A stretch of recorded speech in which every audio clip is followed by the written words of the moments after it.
place. That your professional opinion, sir?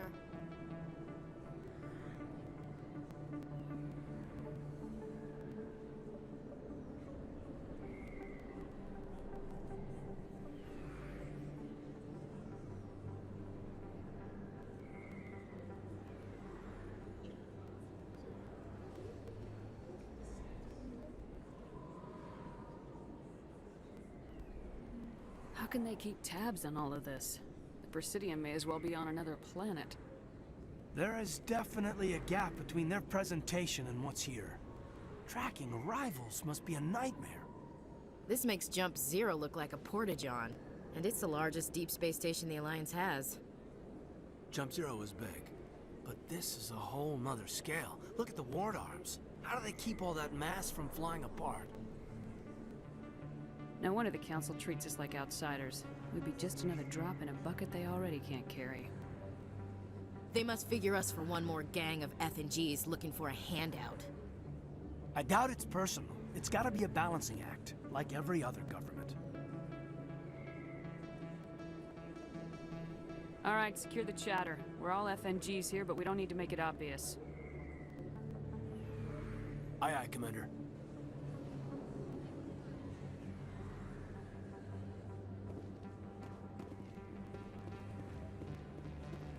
Commander Shepard? I'm Emily Wong. I'm an investigative journalist working here on the Citadel. Could I have a moment of your time? What do you need? I've been hunting for evidence of corruption and organized crime on the Citadel, but there are places I can't go. I was hoping you might share anything you find during your own investigation. I can make it worth your time. How do you know that my investigation is going to uncover anything you need? You wouldn't be investigating if it weren't big. And if it's big, it's something I'd like to hear about. You gotta have access to better sources. Why contact me? I'm using every source I can find, but I think I've got a better shot with you. I read about the siege of Torfin, sending your men to their deaths, shooting slavers as they tried to surrender. I need someone who isn't afraid to get their hands dirty. Someone who'll do what needs to be done. That's you.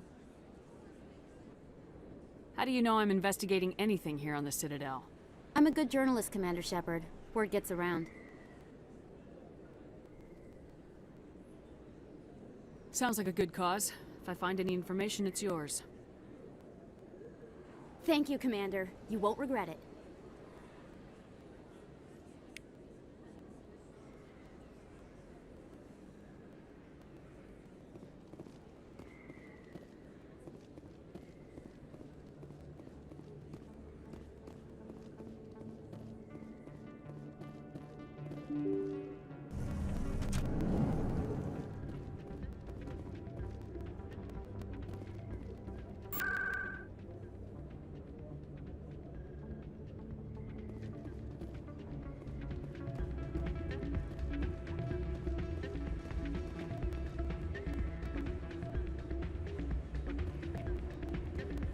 You should be careful what you say. I'm waiting for someone else.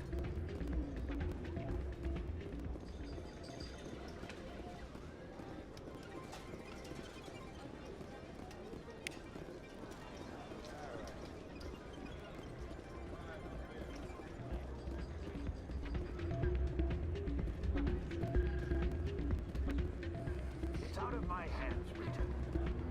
Sorry, I'm kind of busy right now. So, what can I do for you? What were you discussing with the Volus? Who, Doran? Oh, I was just asking him about my sister. See, she worked for Doran before she left to... Ugh, sorry. I don't want to bore you with my problems.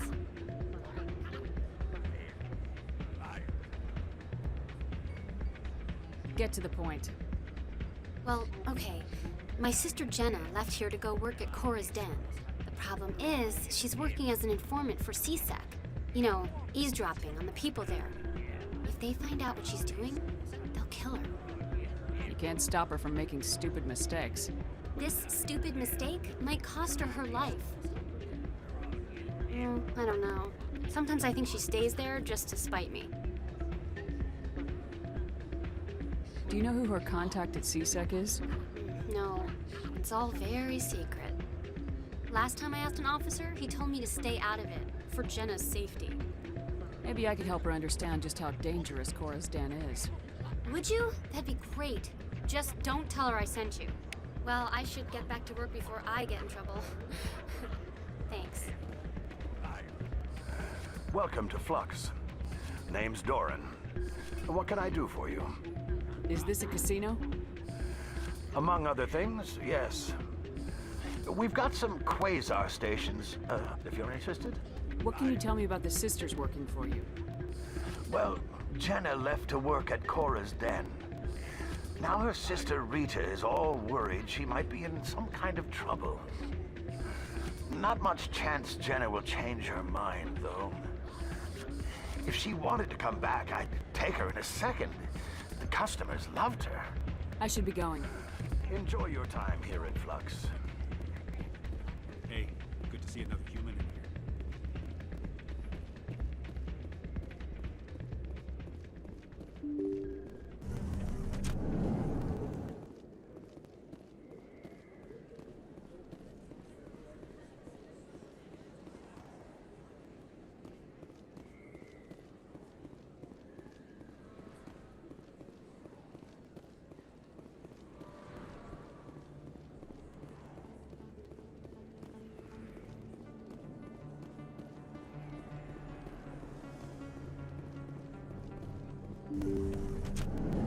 I didn't tell anyone, I swear! That was smart, Doc. Now if Garrus comes around, you stay smart. Keep your mouth shut or we'll... Who are you? Let her go. Ah!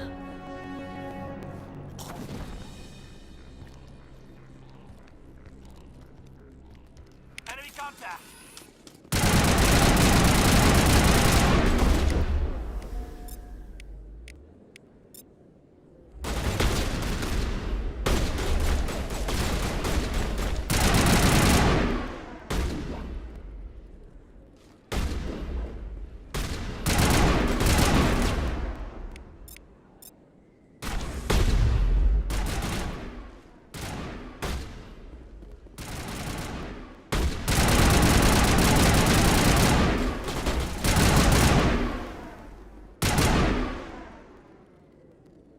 Negative contacts, Commander.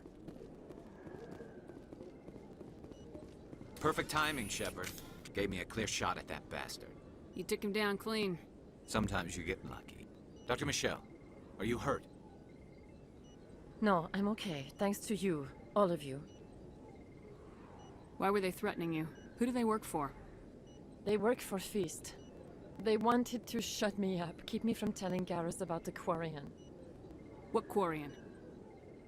A few days ago, a Quarian came by my office. She'd been shot, but she wouldn't tell me who did it. I could tell she was scared, probably on the run. She asked me about the Shadow Broker. She wanted to trade information in exchange for a safe place to hide. Where is she now? I put her in contact with Fist. He's an agent for the Shadow Broker. Not anymore. Now he works for Saren. And the Shadow Broker isn't too happy about it. Fist betrayed the Shadow Broker? That's stupid even for him. Saren must have made him quite the offer. That Quarian must have something Saren wants. Something worth crossing the Shadow Broker to get. What else can you tell me about the Quarian? I'm not sure. Like I said, she wanted to trade information for a place to hide. She didn't... Wait a minute. Geth. Her information had something to do with the Geth. She must be able to link Saren to the Geth. There's no way the Council can ignore this. Time we paid Fist a visit. This is your show, Shepard. But I want to bring Saren down as much as you do. I'm coming with you. I don't need a Turian shooting me in the back when I least expect it. All Turians are not the same. I'm not like Saren. I couldn't find the proof I needed in my investigation, but I knew what was really going on. Saren is a traitor to the Council and a disgrace to my people. You can come along, but I'll be watching you. You know, we aren't the only ones going after Fist. The Shadow Broker hired a Krogan bounty hunter named Rex to take him out. Yeah, we saw him in the bar. We can handle this on our own. Let's go.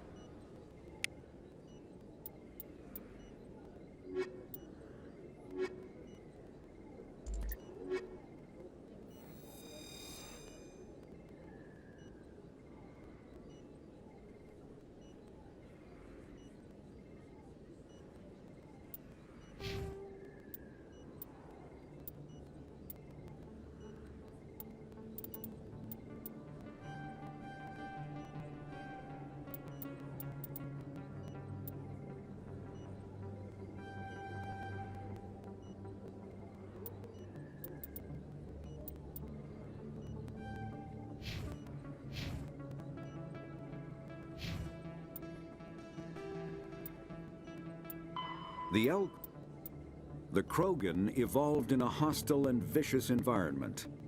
Until the invention of gunpowder weapons, eaten by predators was still the #1 cause of Krogan fatalities. Afterwards, it was death by gunshot. When the Solarians discovered them, the Krogan were a brutal, primitive species, struggling to survive a self-inflicted nuclear winter. The Solarians culturally uplifted them, teaching them to use and build modern technology, so they could serve as soldiers in the Rachni War. Liberated from the harsh conditions of their homeworld, the quick-breeding Krogan experienced an unprecedented population explosion. They began to colonize nearby worlds, even though these worlds were already inhabited. The Krogan rebellions lasted nearly a century, only ending when the Turians unleashed the Genophage, a Solarian-developed bioweapon that crushed all Krogan resistance. The Genophage makes only 1 in 1,000 pregnancies viable, and today the Krogan are a slowly dying breed. Understandably, the Krogan harbor a grudge against all other species, especially the Turians. Driven from their home system by the Geth nearly 3 centuries ago, most Quarians now live aboard the Migrant Fleet, a flotilla of 50,000 vessels ranging in size from passenger shuttles to mobile space stations.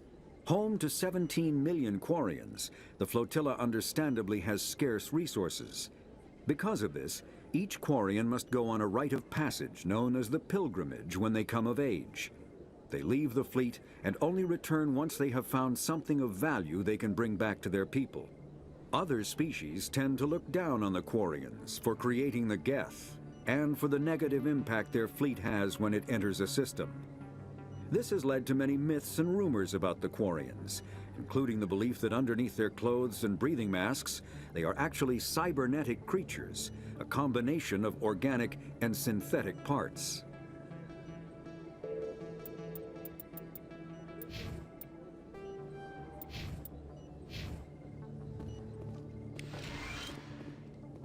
I never properly thanked you for saving me from Fist's thugs, Commander. I don't know what would have happened if you hadn't been there.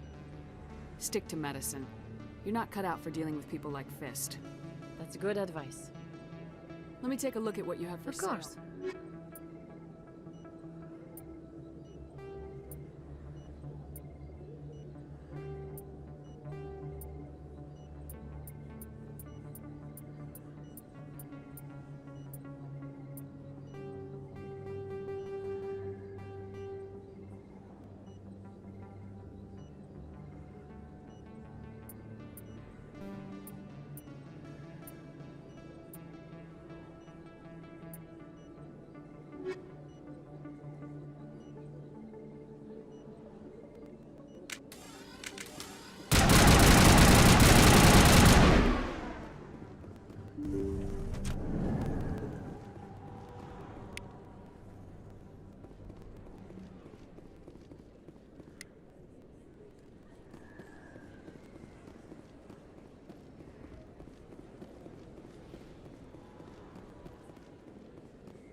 sight. I've lost contact!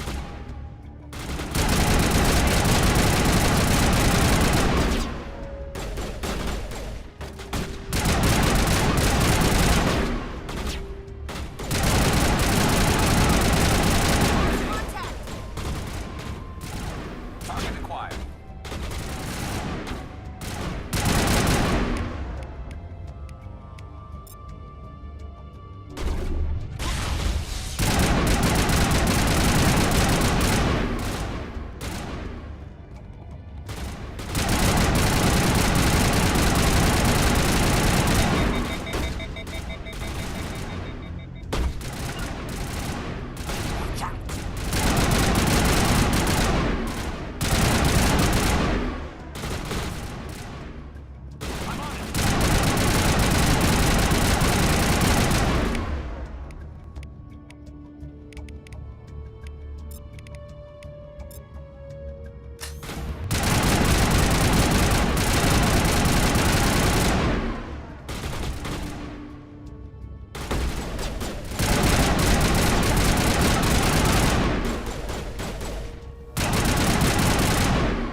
Fire in the hole!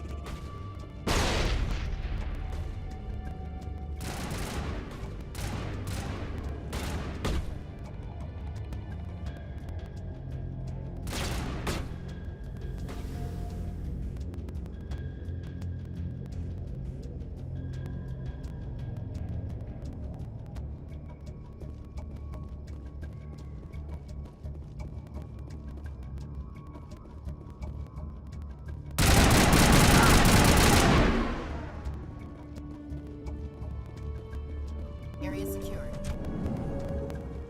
Stop right there. Don't come any closer. Warehouse workers. All the real guards must be dead. Stay back or we'll shoot. I just killed 50 bodyguards to get in here. What do you think I'll do to you? Screw Fist. He doesn't pay us enough for this. I would have never thought of that. Shooting people isn't always the answer.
Wait! Don't kill me, I surrender!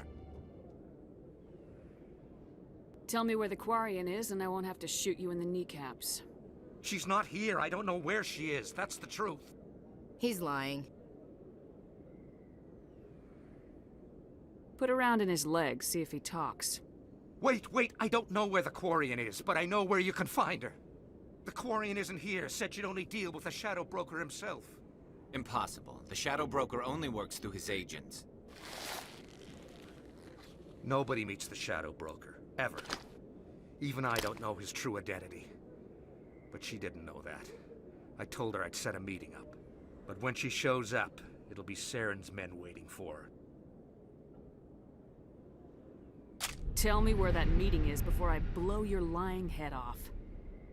Here on the wards, the back alley by the markets. She's supposed to meet them right now. You can make it if you hurry. Too many people died here, Fist. You don't get to walk away.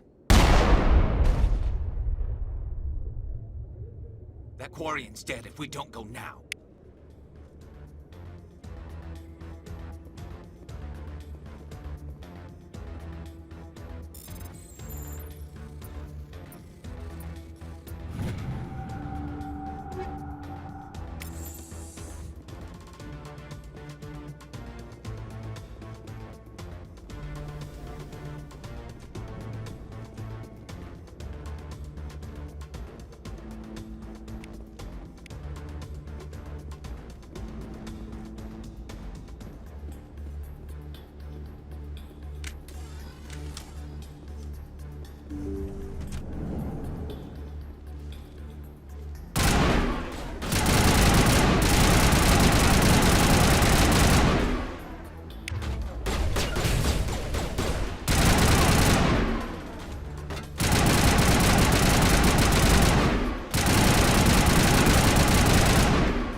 Did you bring it? Where's the Shadow Broker? Where's Fist? They'll be here. Where's the evidence? No way. The deal's off.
set me up. I knew I couldn't trust him. You've got proof Saren is working with the Geth. Hand it over. Not so fast. Who are you? I don't have time for questions. I need the evidence you have against Saren. I guess I owe you. But not out here in the open. We need to go somewhere safe. The ambassador's office. It's safe there. He'll want to see this anyway.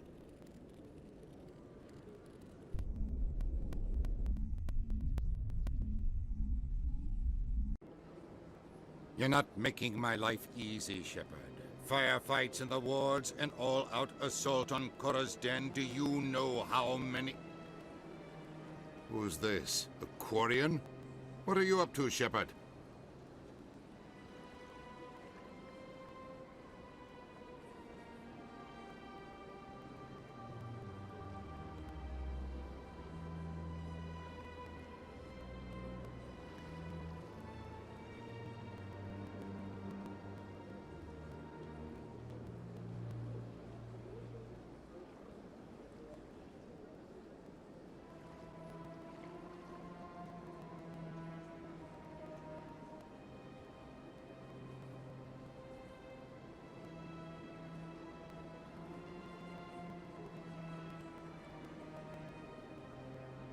This Quarian can help us bring down Saren.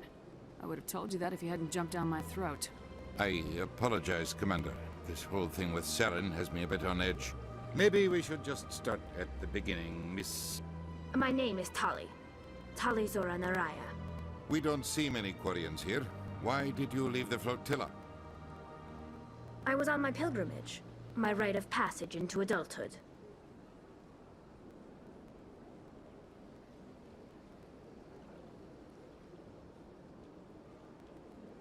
I've never heard of this before. It is a tradition among my people. When we reach maturity, we leave the ships of our parents and our people behind. Alone, we search the stars, only returning to the flotilla once we have discovered something of value. In this way, we prove ourselves worthy of adulthood. What kinds of things do you look for? It could be resources like food or fuel, or some type of useful technology, or even knowledge that will make life easier on the flotilla. Through our pilgrimage, we prove that we will contribute to the community, rather than being a burden on our limited resources. Where's the proof you promised? During my travels, I began hearing reports of Geth. Since they drove my people into exile, the Geth have never ventured beyond the Veil. I was curious. I tracked a patrol of Geth to an uncharted world. I waited for one to become separated from its unit. Then I disabled it and removed its memory core. I thought the Geth fried their memory cores when they died. Some kind of defense mechanism. How did you manage to preserve the memory core?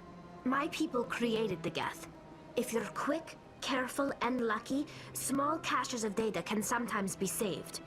Most of the core was wiped clean, but I salvaged something from its audio banks. Eden Prime was a major victory. The beacon has brought us one step closer to finding the conduit. That's Saren's voice. This proves he was involved in the attack. He said Eden Prime brought him one step closer to finding the conduit. Any idea what that means? The conduit must have something to do with the beacon. Maybe it's some kind of Prothean technology. Like a weapon. Wait, there's more. Saren wasn't working alone. Eden Prime was a major victory. The beacon has brought us one step closer to finding the conduit. And one step closer to the return of the Reapers. I don't recognize that other voice, the one talking about Reapers. I feel like I've heard that name before. According to the memory core, the Reapers were a hyper-advanced machine race that existed 50,000 years ago. The Reapers hunted the Protheans to total extinction, and then they vanished. At least, that's what the Geth believe. Sounds a little far-fetched. The vision on Eden Prime. I understand it now. I saw the Protheans being wiped out by the Reapers. The Geth revere the Reapers as gods, the pinnacle of non-organic life. and they believe Saren knows how to bring the Reapers back. The Council is just going to love this. They won't believe you anyway. Just keep them out of this. We have to tell them. Even if they don't believe anything else, this proves Saren is a traitor. The Captain's right. We need to present this to the Council right away. What about her, the Quarian? My name is Tali. You saw me in the alley, Commander. You know what I can do. Let me come with you. I thought you were on your pilgrimage. The pilgrimage proves we are willing to give of ourselves for the greater good. What does it say about me if I turn my back on this? Saren is a danger to the entire galaxy. My pilgrimage can wait. I think this is more than you can handle. She's already survived a run-in with the Geth Shepherd, and we need all the help we can get. Take her with you. Anderson and I will go ahead to get things ready with the Council. Take a few minutes to collect yourself, then meet us in the tower.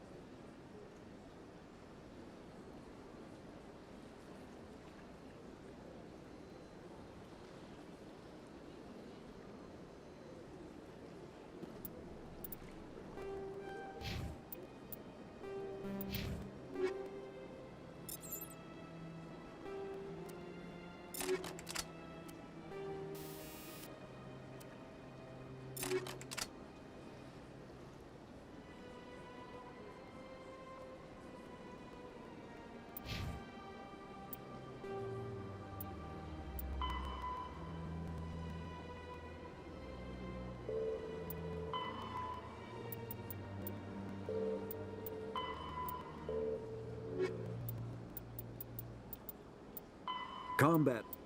Medigel is a common medicinal salve used by paramedics, EMTs, and military personnel. It combines several useful applications: a local anesthetic, disinfectant, and clotting agent all in one. Once applied, the gel is designed to grip tight to flesh until subjected to a frequency of ultrasound. It is sealable against liquids, most notably blood, as well as contaminants and gases. The gel is a genetically engineered bioplasm created by the CERTA Foundation, a medical technology megacorp based on Earth. Technically, Medigel violates Council laws against genetic engineering, but to date, it has proved far too useful to ban.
Excuse me, Commander Shepard.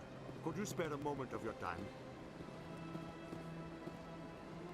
Commander Shepard, my name is Samesh Bhatia. Forgive the intrusion, but I have nowhere else to turn. A lot of people want my help these days. What makes you special? My wife was a Marine. She was in the 212 on Eden Prime. The 212? Isn't that Ashley's unit? She might want to meet Mr. Bhatia. I've requested that my wife's body be returned to me for cremation, but the military has refused my request. Why did they refuse your request? There's got to be some reason. I don't know. All I know is that they have declared it impossible for my wife to be returned to me. I'm concerned with the living, not the dead. I don't have time for this. I understand. You have many important things to do. If you do have time, however, Mr. Bosker is the man in charge of my case. He's in the expensive bar over there. Thank you for your time. I just want to give my wife a proper funeral.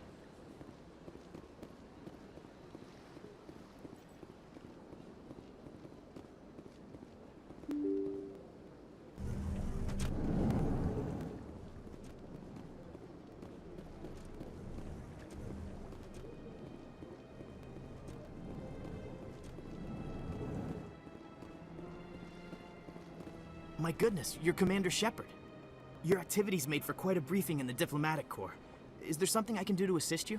You can cut the red tape for a grieving husband. I want you to release the body of Nerali Bhatia. Commander, nothing would make me happier. I'm afraid, though, that it's not quite that simple. Serviceman Nerali Bhatia died on Eden Prime, as Mr. Bhatia no doubt told you. Her wounds are inconsistent with any type of weapon damage we've seen before. That is why her body is being held. I don't care how badly the Geth mangled the body. It's the husband's right to claim her. We are not holding Nerali Bhatia's body out of discretion. We are, frankly, holding the body for research. The tests we're conducting may lead to better defenses against Geth attacks.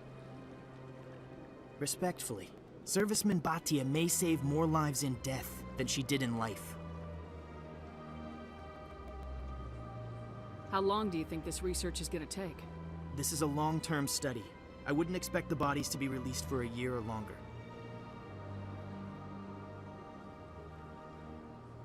You gotta have a lot of bodies. Can't you release one? Very few bodies had this new type of weapon damage, and very few were in good enough condition to study. Beyond that, Commander, we need as many bodies as we can to get a reasonable sample size. You know who and what I am. If I want Nerali Bhatia, I can get her. Commander, I don't think threats are necessary. Even if the body were here on the Citadel, would you really risk going in shooting to get it?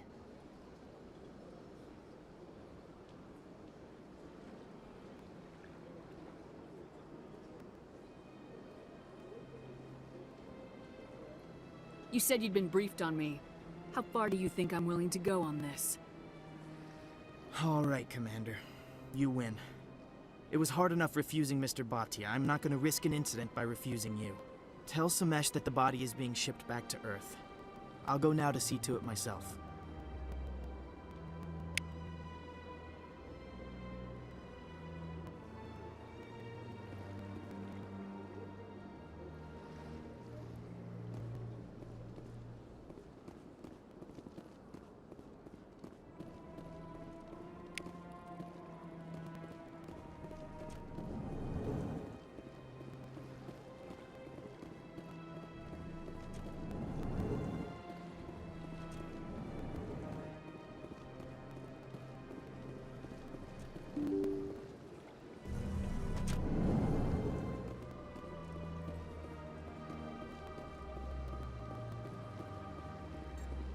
Hello again, Commander. Has there been any word? Your wife is coming home, Mr. Bhatia. Thank you. I will return home and begin my preparations. It does not bring me happiness, but it may bring me peace. Goodbye, Commander.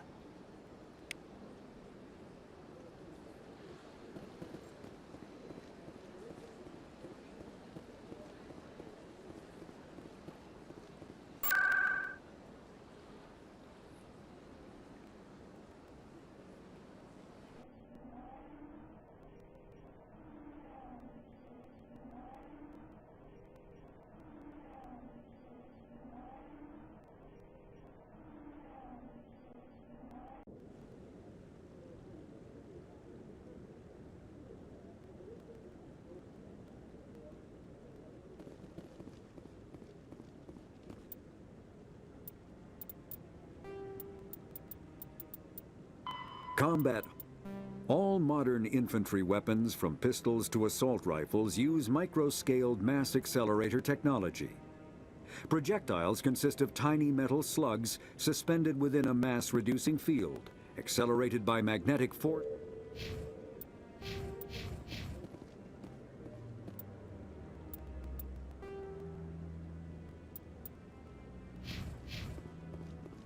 Come on. Udine is presenting the Quarian's evidence to the Council. Eden Prime was a major victory. The beacon has brought us one step closer to finding the conduit. And one step closer to the return of the Reapers. You wanted proof?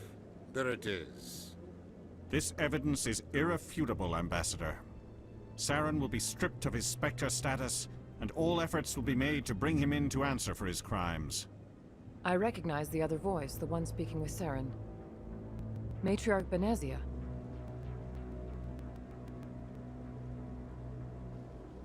She must be working with the Geth, too. Matriarch Benezia is a powerful biotic, and she had many followers. She will make a formidable ally for Saren. I'm more interested in the Reapers. What do you know about them? Only what was extracted from the Geth's memory core. The Reapers were an ancient race of machines that wiped out the Protheans. Then they vanished. The Geth believe the Reapers are gods, and Saren is the prophet for their return. We think the conduit is the key to bringing them back. Saren's searching for it. That's why he attacked Eden Prime. Do we even know what this conduit is? Saren thinks it can bring back the Reapers. That's bad enough. Listen to what you're saying.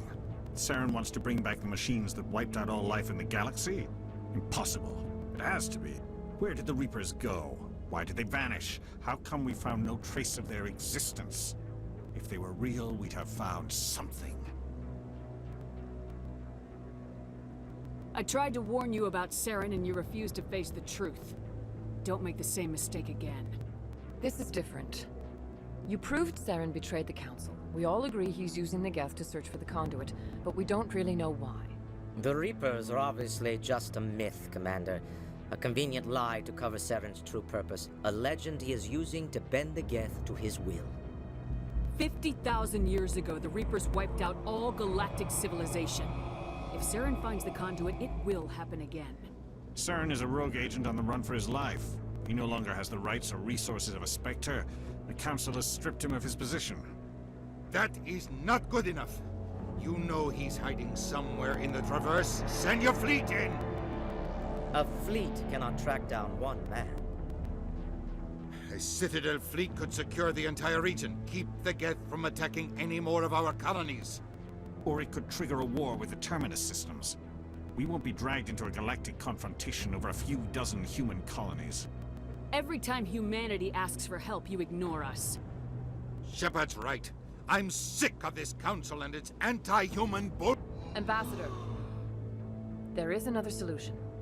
A way to stop Saren that does not require fleets or armies. No, it's too soon. Humanity is not ready for the responsibilities that come with joining the Spectres. It was a Turian Spectre who betrayed this council, and it was a human who exposed him. I have earned this.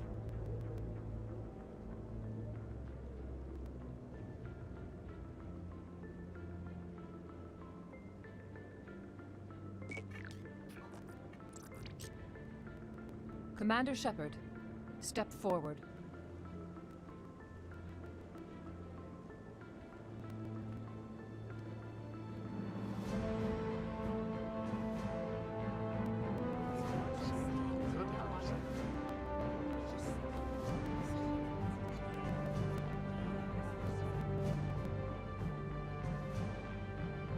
It is the decision of the Council that you be granted all the powers and privileges of the Special Tactics and Reconnaissance branch of the Citadel. Spectres are not trained, but chosen. Individuals forged in the fire of service and battle. Those whose actions elevate them above the rank and file. Spectres are an ideal, a symbol, the embodiment of courage, determination, and self-reliance. They are the right hand of the Council, instruments of our will. Spectres bear a great burden. They are protectors of galactic peace, both our first and last line of defense. The safety of the galaxy is theirs to uphold. You are the first human Spectre, Commander. This is a great accomplishment for you and your entire species.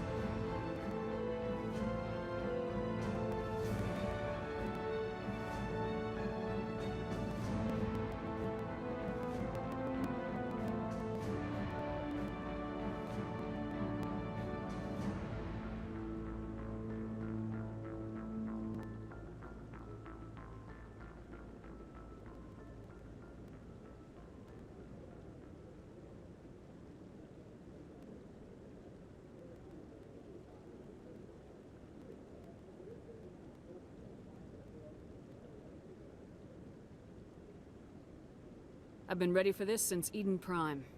We're sending you into the Traverse after Saren. He's a fugitive from justice, so you are authorized to use any means necessary to apprehend or eliminate him.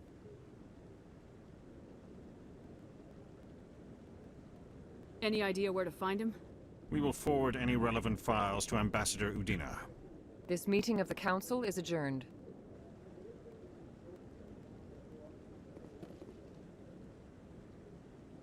Congratulations, Commander. We've got a lot of work to do, Shepard. You're going to need a ship, a crew, supplies. You'll get access to special equipment and training now. You should go down to the C-Sec Academy and speak to the Spectre Requisitions Officer. Anderson, come with me. I'll need your help to set all this up.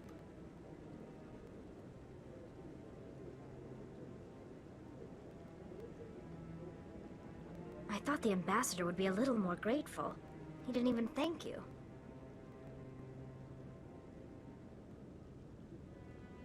What do you expect from a politician? Come on.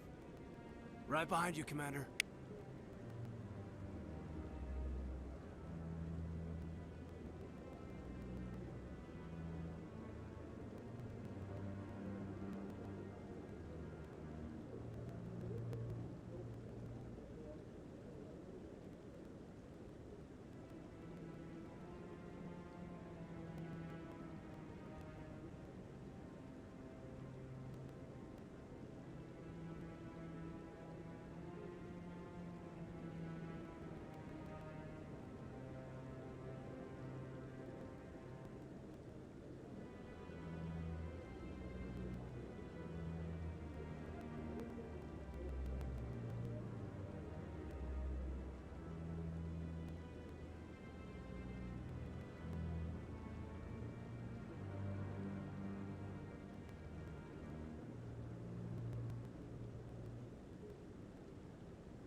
No, I'm waiting to speak with one of the Councilor's assistants.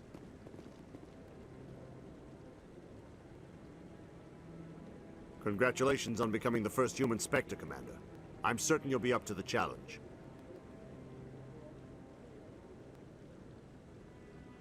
Who told you I was a Spectre?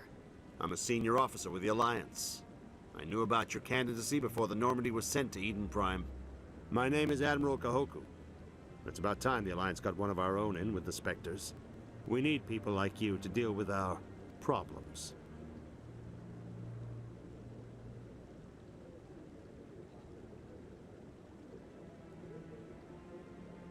Something wrong, Admiral? I'm getting stonewalled by bureaucratic assholes. Nothing new. Maybe you can help me, Shepard. One of my recon teams was investigating some strange activity out in the Traverse. We lost contact yesterday. Now I can't get clearance to check it out. Suddenly it's a restricted area. But that doesn't apply to you, Shepard. Spectres can go anywhere they want. You could find out why my team dropped out of contact.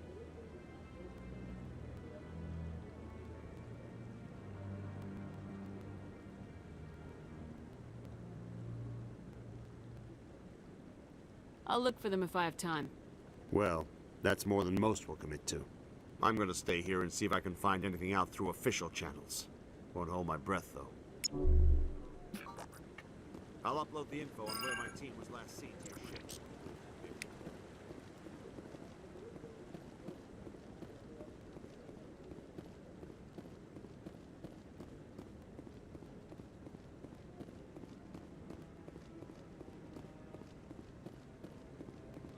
I hope he's okay. I'm on a break. Talk to someone else if you need anything. I've got a lot on my mind. Maybe I can help. Well, maybe you can. You're a soldier, right? You ever head out to the Traverse? I'm not just some soldier. I'm a Spectre. A Spectre? I heard they were thinking about letting humans into the ranks. About time. Well, that means you can go anywhere you want, right? Even out into the Traverse? My brother's the captain of a ship called the Majesty. It was crossing the Traverse a few days ago when it disappeared. Just dropped right off the grid. And that usually means one of two things. They had massive mechanical failure, or they were attacked.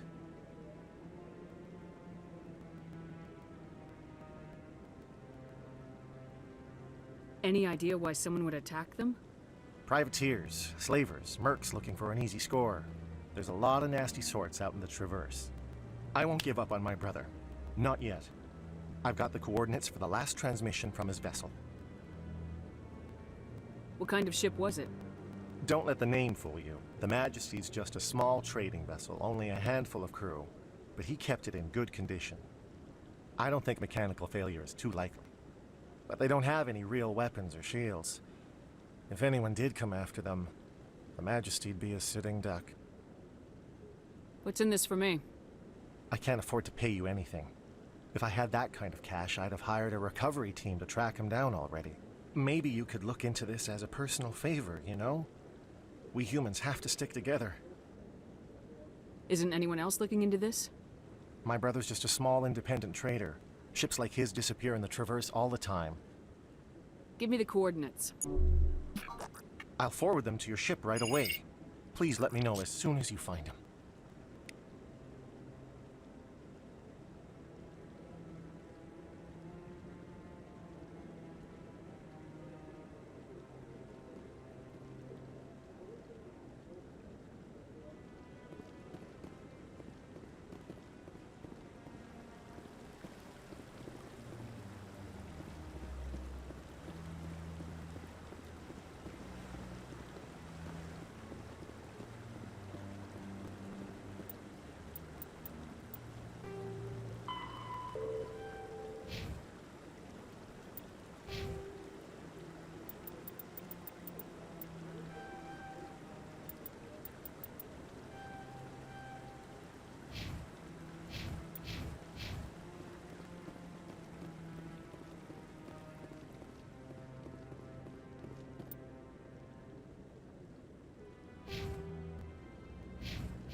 In light of the recent attack on Eden Prime, many colonial investors are pulling their support for future projects. Proponents of expanded human colonization insist that Eden Prime was an isolated case. Nevertheless, colonist enrollment has dropped sharply. Many colonial proposals are on hold until backers have some reassurance that human colonies will be adequately protected.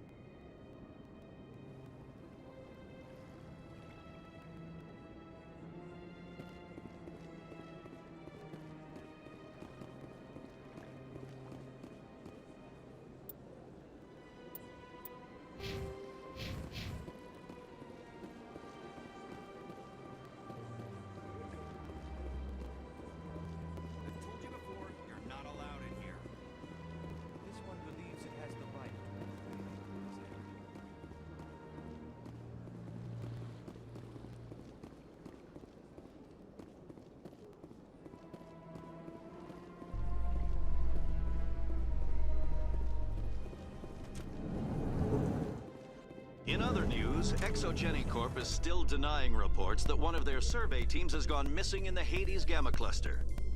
When asked why communication with the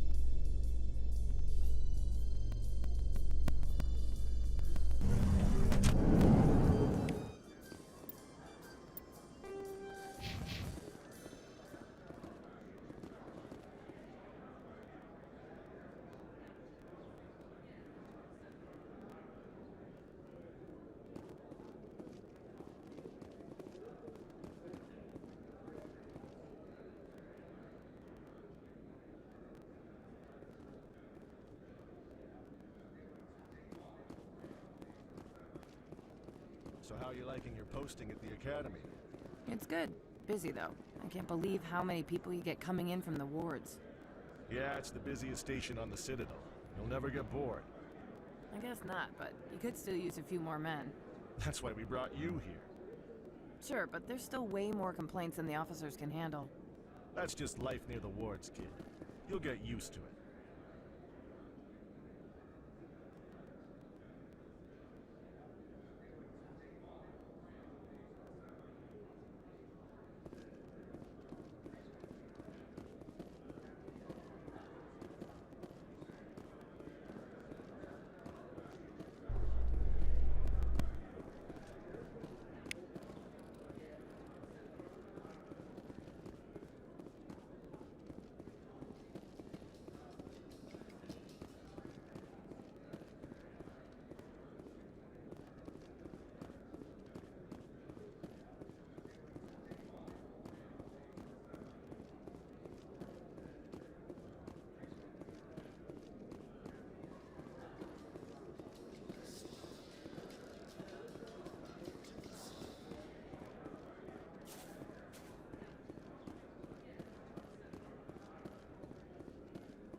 A Solarian excavation team has run into an unexpected problem after unearthing a Prothean dig site. Hanar protesters have blockaded the dig site, claiming that artifacts of the Enkindlers, as the Hanar call them,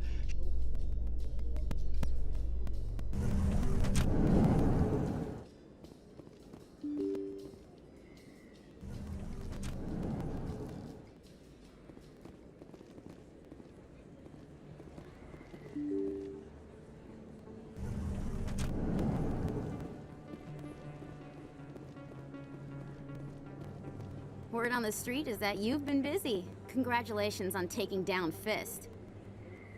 I was sure he was a big player in anything going on here. Did you find anything in his office that could help me? These OSDs might have the information you're looking for. You've got Fist's files? This could be even bigger than I'd hoped. Here, Commander, for your trouble. I had to kill people for these discs. They're worth more than you're offering. I didn't tell you to kill Fist! But you're right. I suppose that I did ask you to help me, so... Here, this should be more than adequate. Now, if you'll excuse me, I should go see what's on these discs.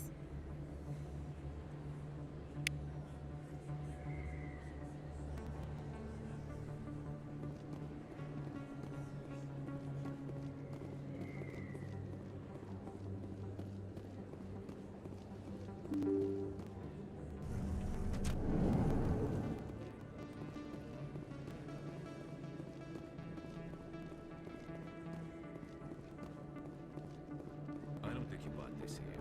I don't sell this mod. Look, I know it was you. I remember your face.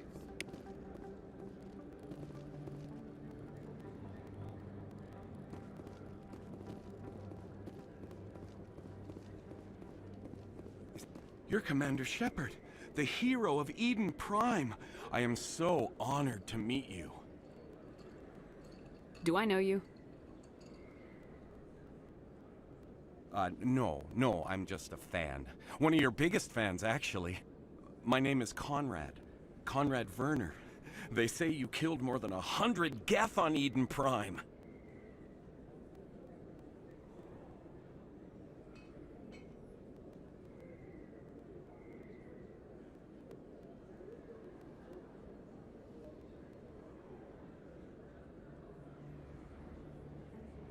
I don't have time for this, Conrad.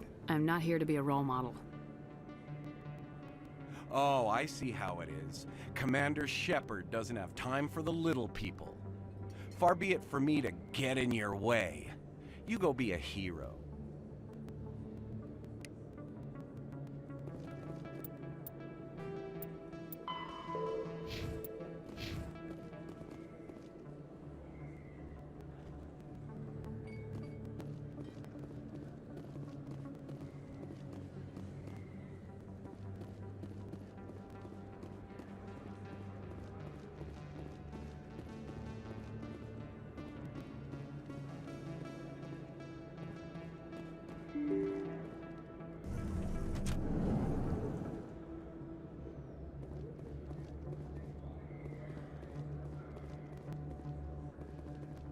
Hello there. Welcome to Moorland's famous shop. You want many good supplies, yes? Let me see what you have. Oh, you will be pleased, I think. Very good things I have. You will see.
Coming up in a report later today, Emily Wong investigates corruption on the Citadel and uncovers a full-blown crime syndicate.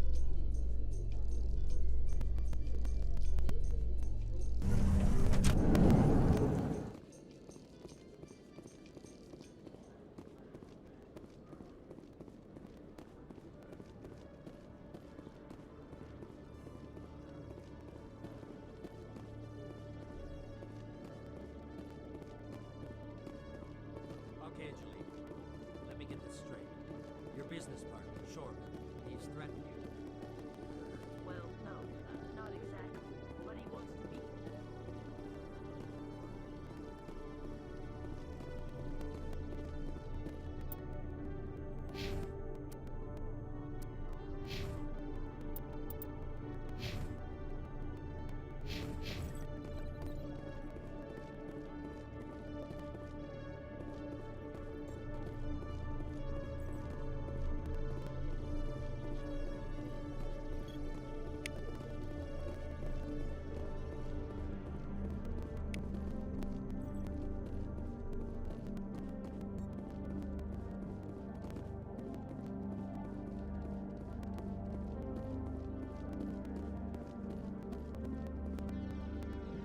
Hey there! Oh, you're not C-Sec, are you? Did you want something? I think I'll be going. Oh, alright then. Oh, it's you again. They still What won't anybody believe? My colleague is trying to kill me, and I thought we were friends.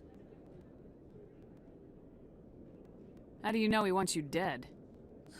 He's changed. He won't talk to me at work anymore, and he started following me.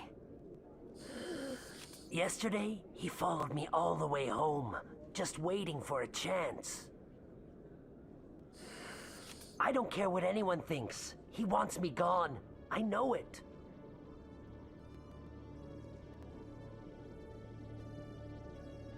Is there something I can do? Talk to your friend, maybe? Would you? That's all I want. Someone to talk to him. Tell him to leave me alone. He thinks he can just push me around, but you'll show him, won't you? Just tell me where he is and I'll go find him. Oh, right. Well, he wanted to meet with me down in the wards near the markets. He said he just wanted to talk, but I know better. His name's Shorban. He's a Solarian.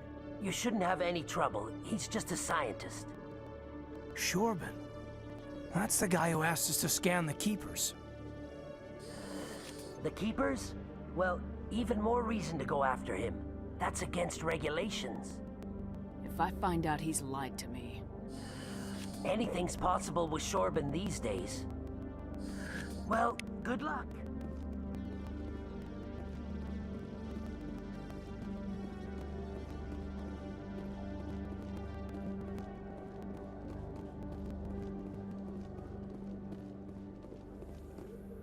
You, human. You the one they call Shepard?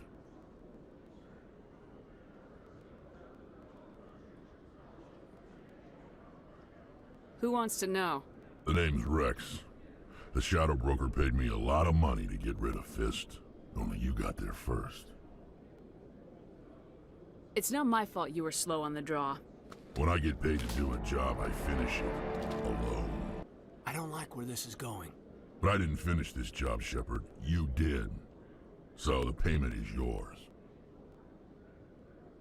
Bounty hunters don't just go around paying off people who take their contracts. I won't take credit for someone else's work. I transferred the payment into your account. I like the way you handled Fist. Now I hear you're going after Saren. I was thinking I should come along. You're a bounty hunter. What do you get out of going after Saren? I'm not in this for the money. I want to be where the action is. There's a storm coming, and you and Saren are right in the middle of it. Why me? Saren's already got a lot of Krogan working for him. Those aren't Krogan. They're servants. They grovel at Saren's feet to lick his boots, trading their freedom for promises of wealth and power. My people were a proud species once. Some of us still remember that. I won't bow down to Saren like the others. We'll take you with us, Rex. Smart move, Shepard.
One sec, looking you up.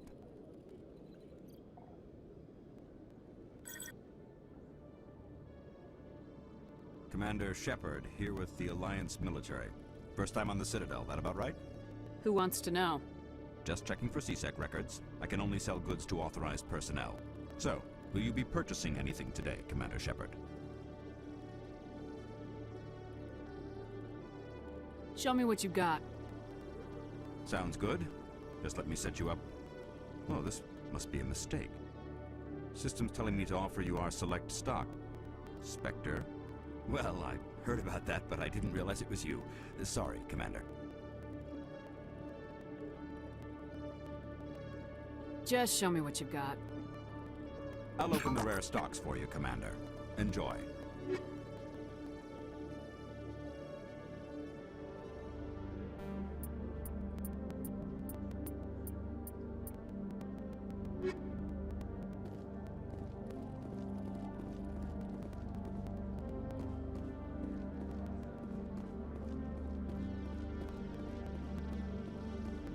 Binary Helix has settled out of court with a Krogan group that had accused the Genetics Corporation of fraud. The Krogan group had contracted Binary Helix to perform studies with a long-range goal of curing their genetic sterilization. The group later sued for a return of it.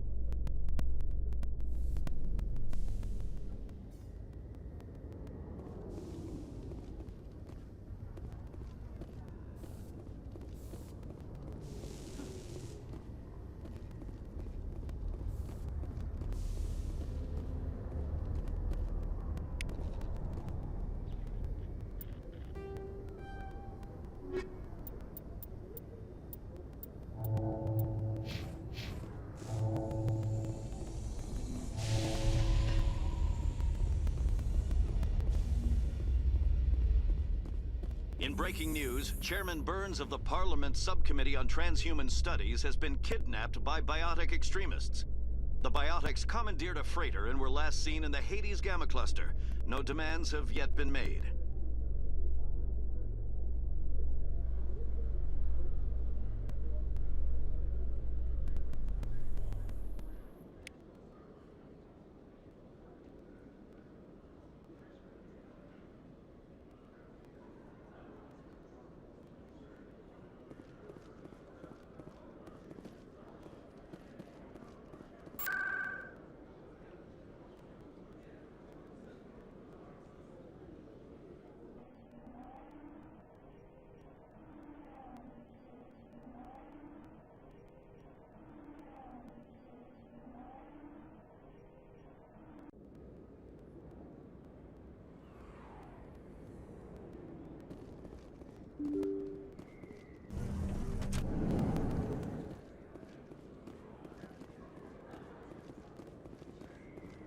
Hello there. Welcome to Moorland's famous shop. You Goodbye. Yes, all right then. Good tidings to you, human.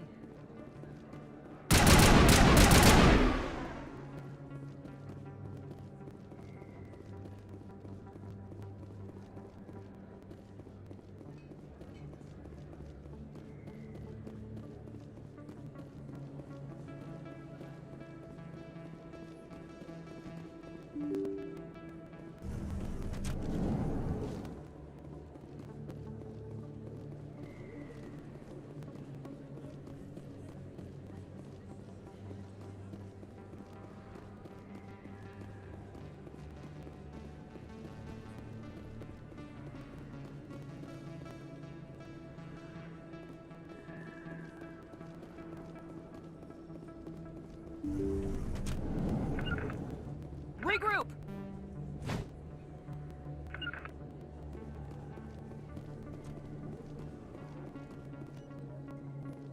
I need those supplies for my clinic. I can't. You can and you will, or your story won't stay secret for long. Don't disappoint me, Doctor. Oh, Commander Shepard. I didn't see you come in. Every time I come in here, I see someone threatening you. Who was that? Someone from my past. I can take care of it. Just tell me what's going on. I was fired by my previous employer for giving out free medical supplies to clinics like this. They never filed any charges. They just wanted me to leave without any fuss. But somebody must have found out. Now they are blackmailing me. I have to give them what they want. If the board finds out about my past, I could lose my license. They'll shut my clinic down. Maybe I can get you out of this. I have to give some of my medical supplies to a merchant in the markets. They expect delivery today.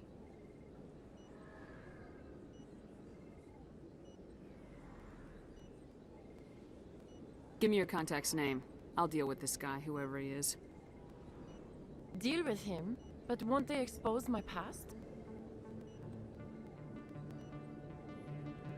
They won't bother you again. I guarantee it. I see. Maybe it's better if I don't know anymore. I was told to speak with a merchant named Morlan down in the markets. I really appreciate this, Commander. Thank you. Don't worry. I'll take care of Good luck, this. Commander. Be careful.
I'll be with you in just a sec. I need to talk to you about your work with CSAC.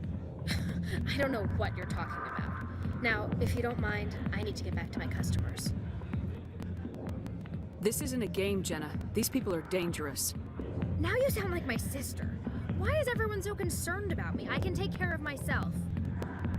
I need to go. I'm not a stripper. I don't get paid to stand around and look pretty. Charming girl. Go away. I'm not interested in talking.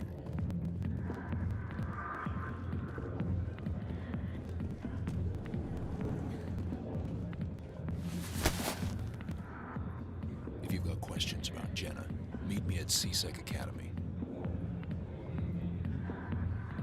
What did you just say? Push off. I never did nothing to you. Damn newcomers. Think they can run the place. What the hell was that about? I guess we better go find out.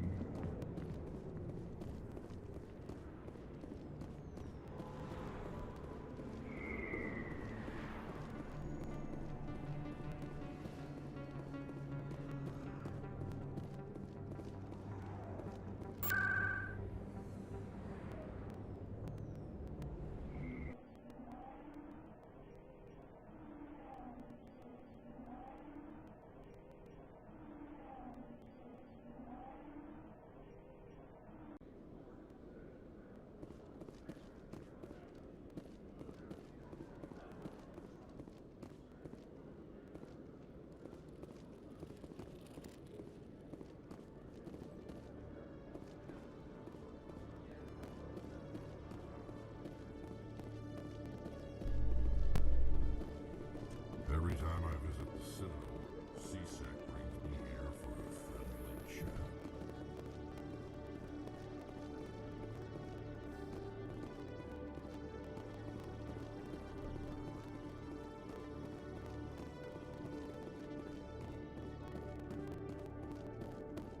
Detective Chelik, come in. No offense, Commander, but what the hell were you thinking? What's your tone, Chelik? You could have blown Jenna's cover. We were there to help her. I gathered that. It might seem cold letting her take all the risk, but we're keeping a close eye on her.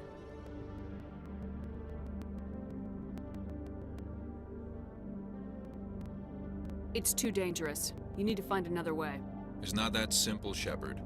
This job isn't easy and it's usually unpleasant. I'll take help anywhere I can find it. But since you're so concerned with her safety, maybe there's a way we can help each other. You CSEC grunts are always trying to play the angles. It's part of the job. Now, are you gonna help me or not? Come on, Chelik. Do you really need a little human girl to help you solve your case? Okay, maybe you're right. She's not really cut out for this anyway. I'll cut her loose, even get her out of Cora's den, no strings attached. But that still leaves my case unsolved. I could still use your help. I'll help you, but I need some details. I'm trying to track down an illegal arms producer. I just need some of their product. Thanks to Jenna's intel, I've learned there's a seller here on the Citadel. Meet our man named Jax, pick up the mods, and bring them back here. That'll give me everything I need. Why are you so concerned about these mods? We have access to some of the most sophisticated weaponry there is. It's what gives us our edge. What do you suppose happens when we lose that edge? These give criminals an advantage we can't afford to let them keep. I'll persuade Jax to tell me where these mods are coming from. No. You tip Jax off and all my leads will disappear faster than you can say bad bust. Where can I find this Jax? Jax is dead. Good luck, Commander.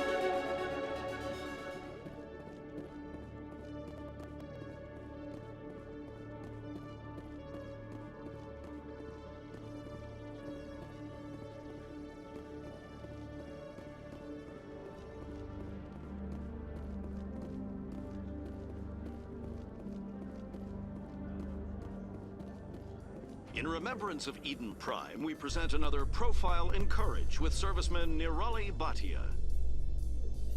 A devoted wife and talented chef, serviceman Batia joined the Alliance military under the Deferred Education Plan. After finishing her service, Batia planned to open a restaurant. Instead, she gave her life protecting the colonists of Eden Prime. For more profiles in courage, or to explore opportunities in the military,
this one believe...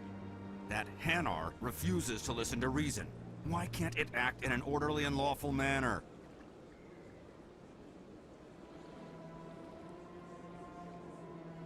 Because it's a big, stupid jellyfish. How can I convince my superior that I deserve a promotion if I cannot convince this annoying jelly to leave? I am not unreasonable. The Hanar is free to spew its nonsense once it purchases an evangelical permit.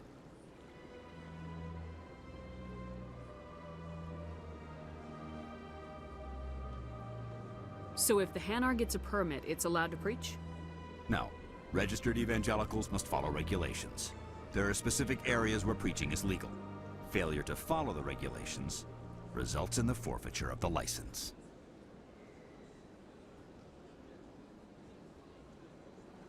Why don't you just arrest the Hanar? I could arrest the jelly, but my superior has requested that I find a solution that does not anger the Hanar. The Hanar become vocal when they feel their religious beliefs are being suppressed.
What's the purpose behind the evangelical permits?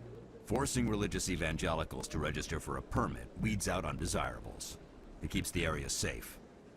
The Citadel is too important to become a battleground for a religious war. If you can't solve this problem, you don't even deserve to be in CSEC. I didn't ask for your help, human. I can deal with this myself.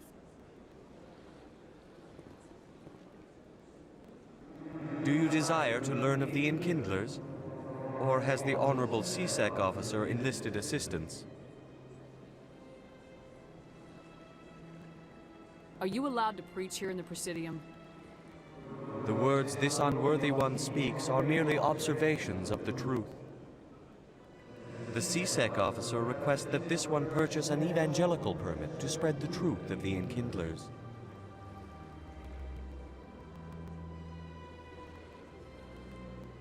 If that's all the CSEC officer wants, why not just buy the permit? The truth of the Enkindlers is universal. This one humbly believes that the truth should not be suppressed. Exacting payment as a means of imposing limits upon the truth is an abrogation of this one's religious freedom.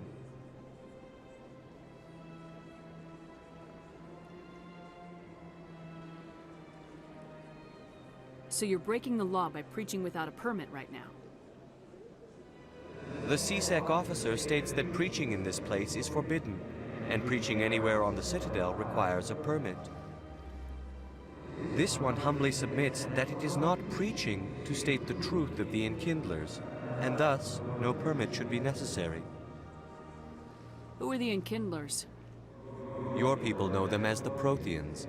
They are the true creators of this one's people. The Enkindlers raised the Hanar from ignorance into consciousness by granting this one's people the gift of speech.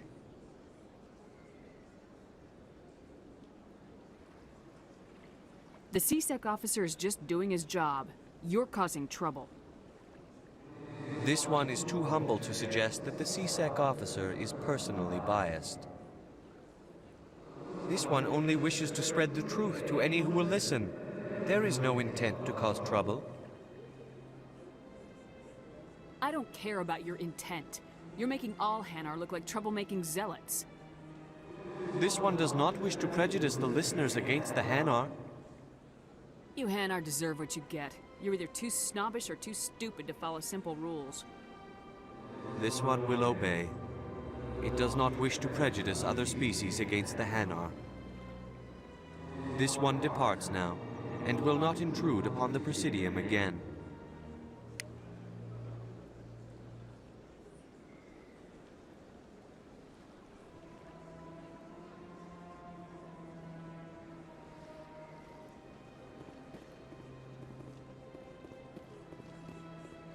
I see the Hanar is left. Thank you. Somebody needed to set that thing straight, and it obviously wasn't gonna be you. You have already demonstrated your ability.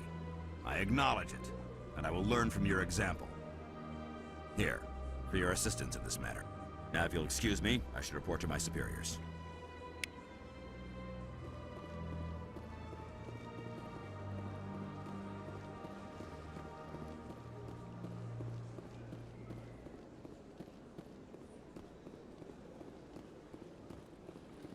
Please do not disturb the keepers.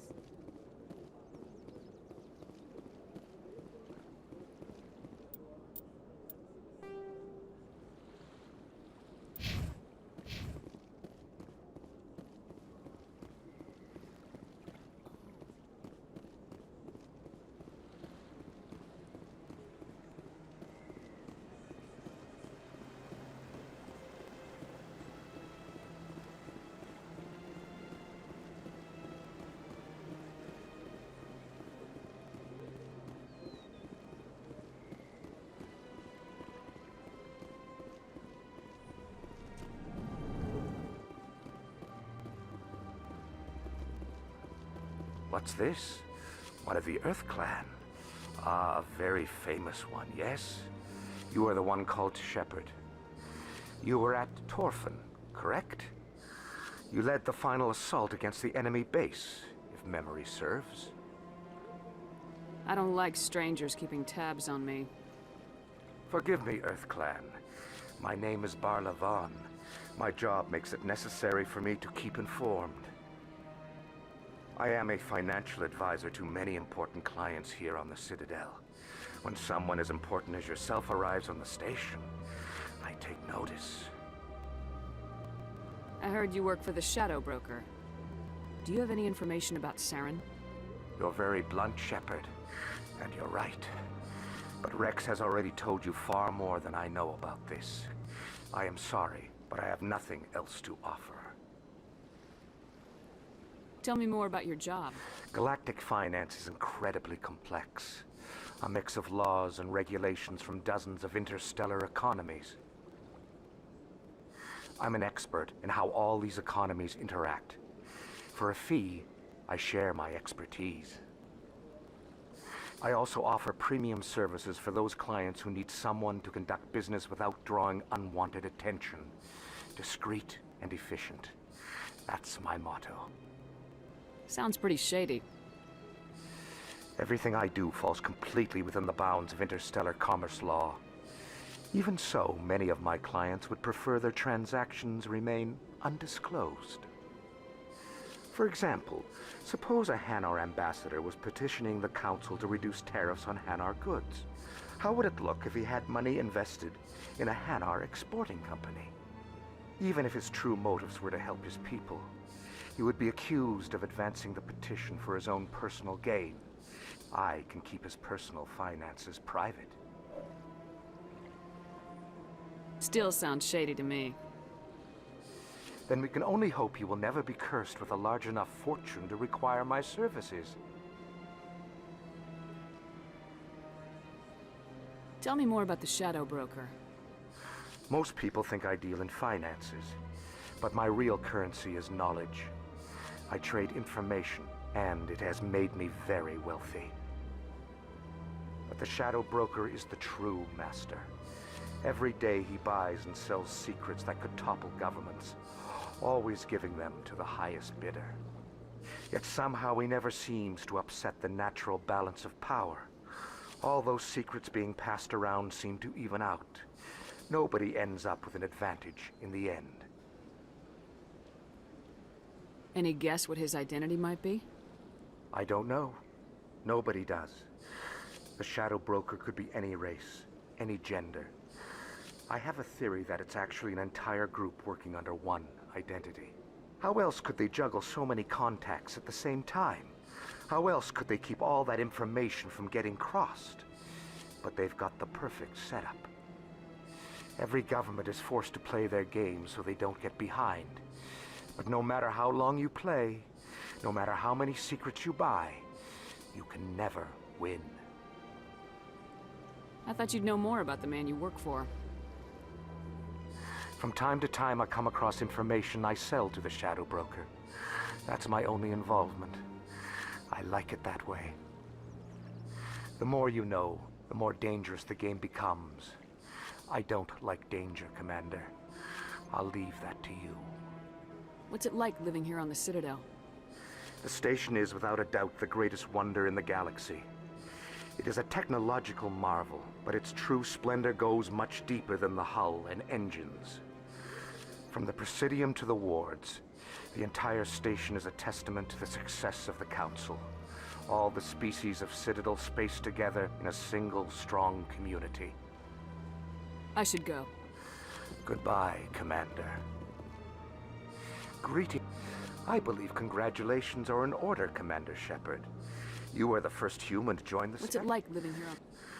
From the Presidium to the ward. What makes the Presidium It so is the special? political, but only the most powerful and influential What are the species. wards like?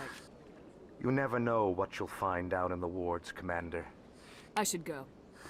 Goodbye, Commander.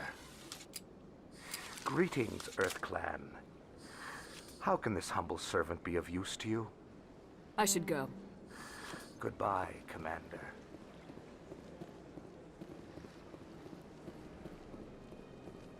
Got a moment? Hello, Spectre. I have a business proposition for you. I've got plenty to do already.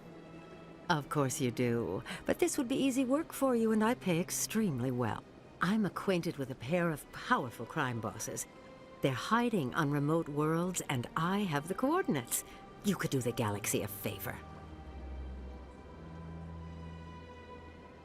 What kind of defenses would these two have? I haven't the faintest idea, but they're certain to be armed.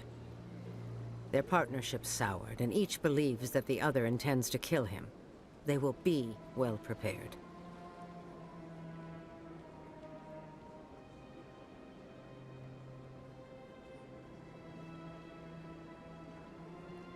I eliminate them, and then you take over and try to eliminate me.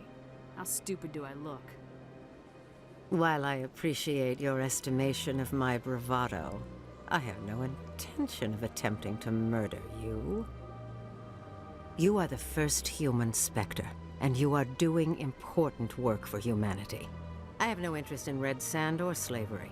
Anyone who does deserves to die. Our needs are aligned.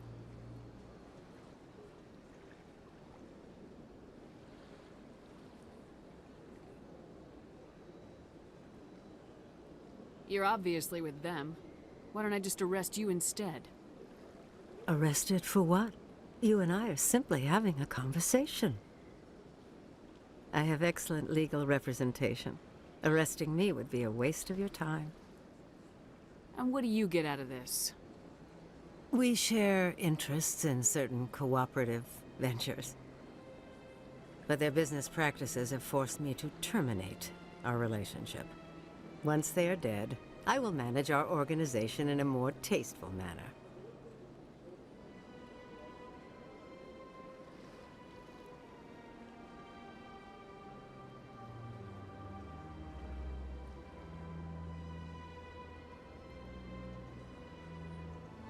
What crimes did these men commit? They're red sand dealers who make victims of their customers. Those who can no longer pay are sold to Batarians as slaves. They're loathsome, hurting innocent people. They must be ended. If they're as bad as you say they are, they need to be dealt with. Excellent. Here are the coordinates. When these men are dead, I will wait for you at the third set of coordinates. Goodbye, Commander. It's been a pleasure to meet you.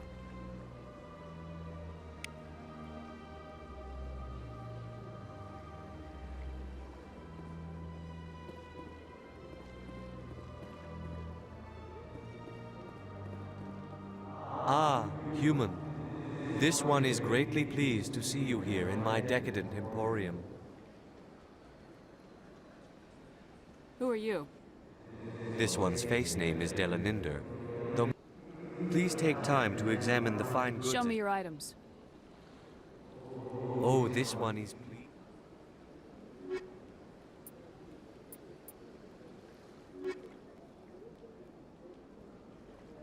Command. Show me your items. Oh, this.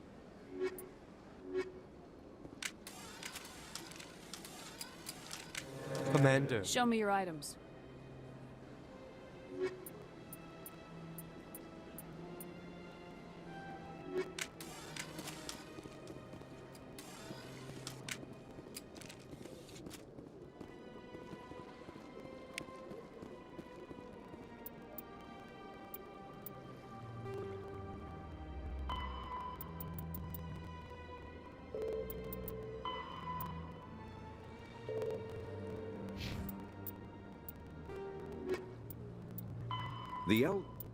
The Hanar are a citadel species known for excessive politeness. They speak with scrupulous precision and take offense at improper language. Hanar that expect to deal with other species take special courses to help them unlearn their tendency to take offense at improper speech. All Hanar have two names. The face name is known to the world. The soul name is kept for use among close friends and relations. Hanar never refer to themselves in the first person in conversation with someone they know on a face name basis. To do so is considered egotistical, so instead they refer to themselves as this one, or the impersonal it. Their homeworld, Kajay, has 90% ocean cover and orbits an energetic white star, resulting in a permanent...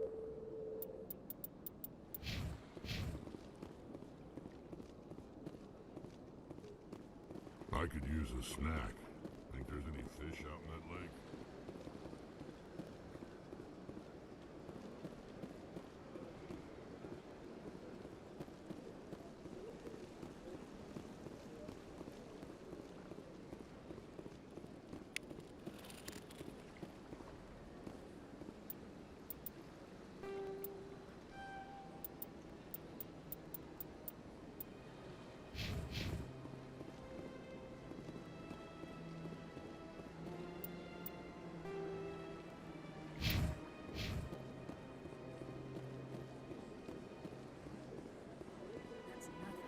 I've had my office rearranged 5 times now. 5 times?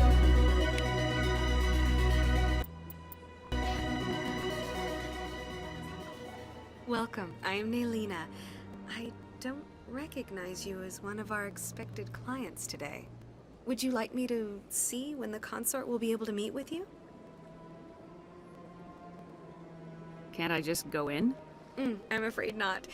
Yeah, you must understand there are many who seek the consort services. But if you wish to leave your name, she'll make every effort to meet with you.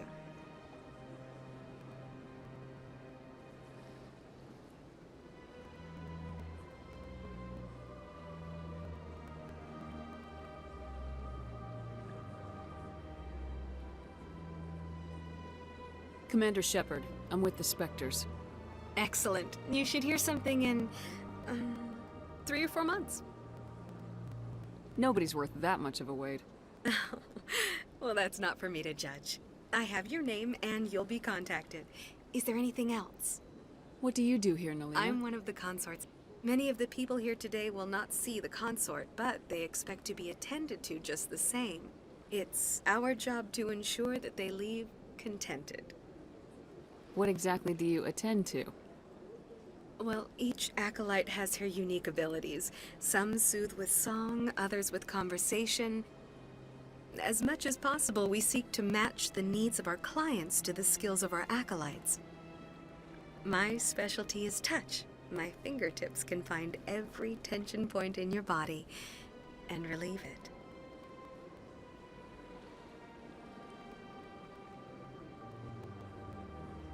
I'd like to try out your services. Excellent. I'll add you to our client list. We should be able to see you in... Nobody's worth that much of a wait. Well, that's not for me to judge. I have your name and... What is the consort? What is she... Most of the time, our... I think I'm done here. Well, I hope you'll return. Yes, Shaira? Send the commander up to see me. Huh.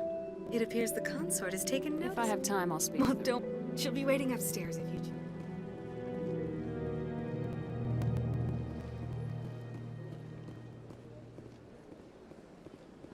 You're with the Alliance? My brother's a private back on Earth.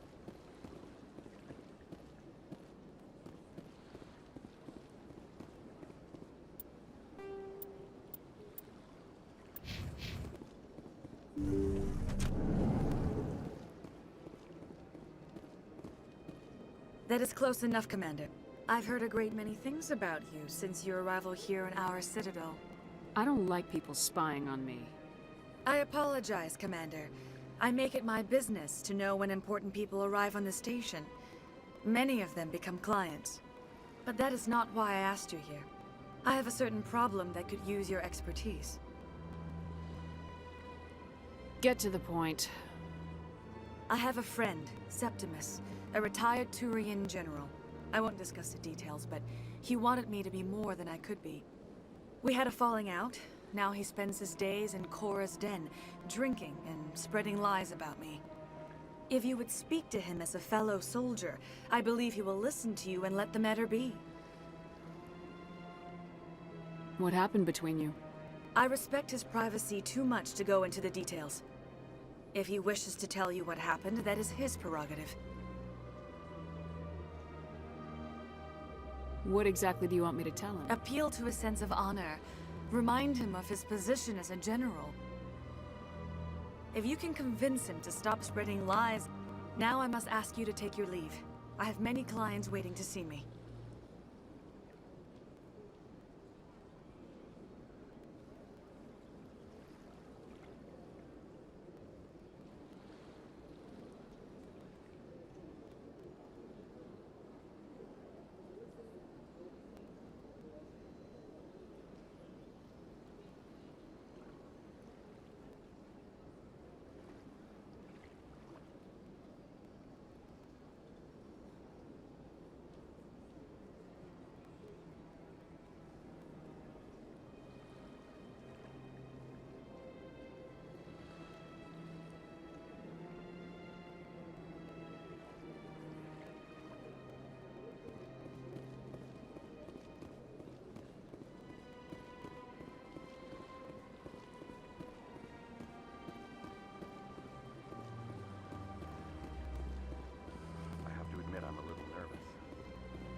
Hold it.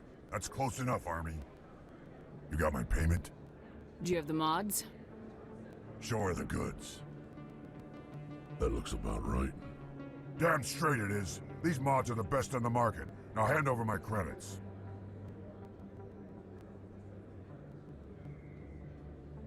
I'll just take the weapons. The hell are you playing at?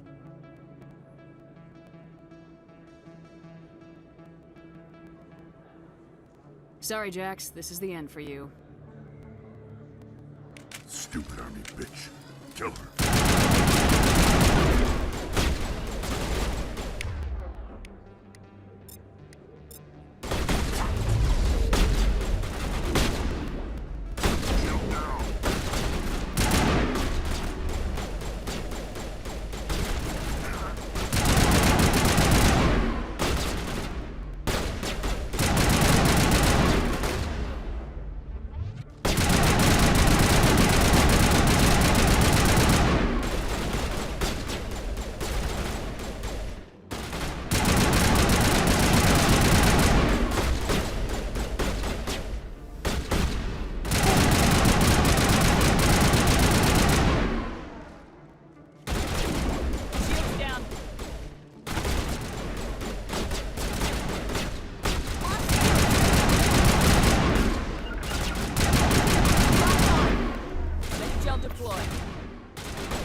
Hello there. Welcome to Moorland's famous shop.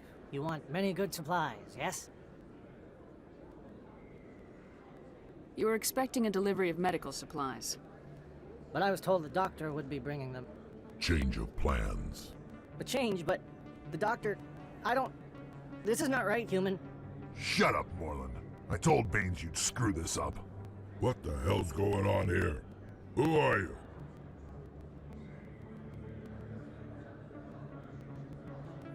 Leave the doctor alone, or you'll have to deal with me. We can end this if you just bring me those supplies. Otherwise, I'll start telling people about the doctor's little secret. Her secret stays buried, or I bury you.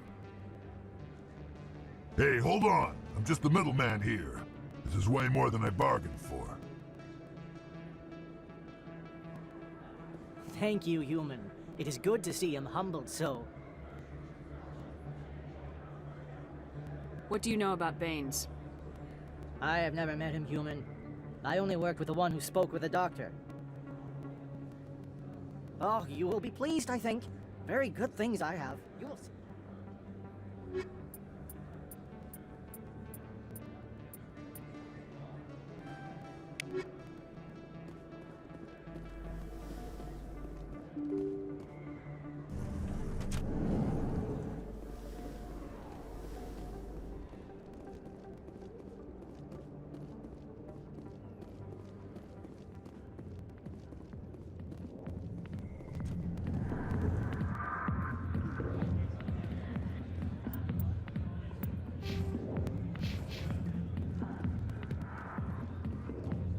I got business here.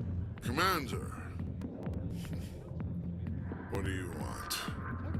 I'm here on Shaira's behalf. Your lies are hurting her. Good! Her lies have been killing me for days. I've seen a lot of horrible things in my days, and there's only one woman in this damn galaxy that helps me forget it. This is the great Turian General. How did your kind ever defeat us? I may be drunk, Krogan, but you're ugly, and tomorrow I'll be sober. Unless you have a cure for this ache in my gut. Go away. Some general. What kind of example are you to your troops? The troops can kiss my leathery backside. All I wanted was to retire and be with her.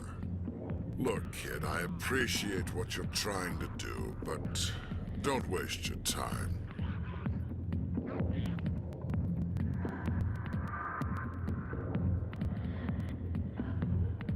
Never let the enemy see your weakness. You know that, General. Enemies? The one place I always felt at peace was with her. But now, so you think it's that easy? Just straighten up and act like a general? It's better than sitting on your ass all day. Huh. Maybe you're right, Commander. Shaira's worth the effort. Even if she won't have me back.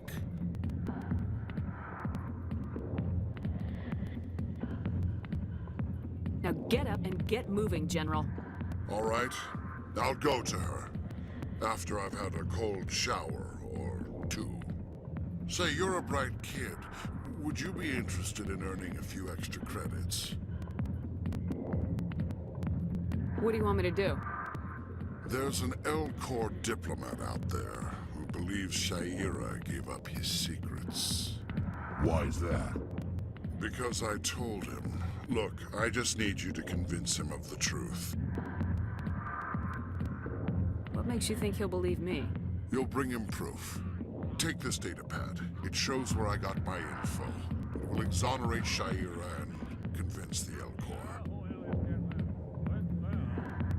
Keep your data pad. I don't have time for this. Come on, it'll only take you a minute. Who am I taking it to? And where His name is... Well, here's to soldiers acting like soldiers. Thanks, Commander. You know, you might make a good general yourself one day.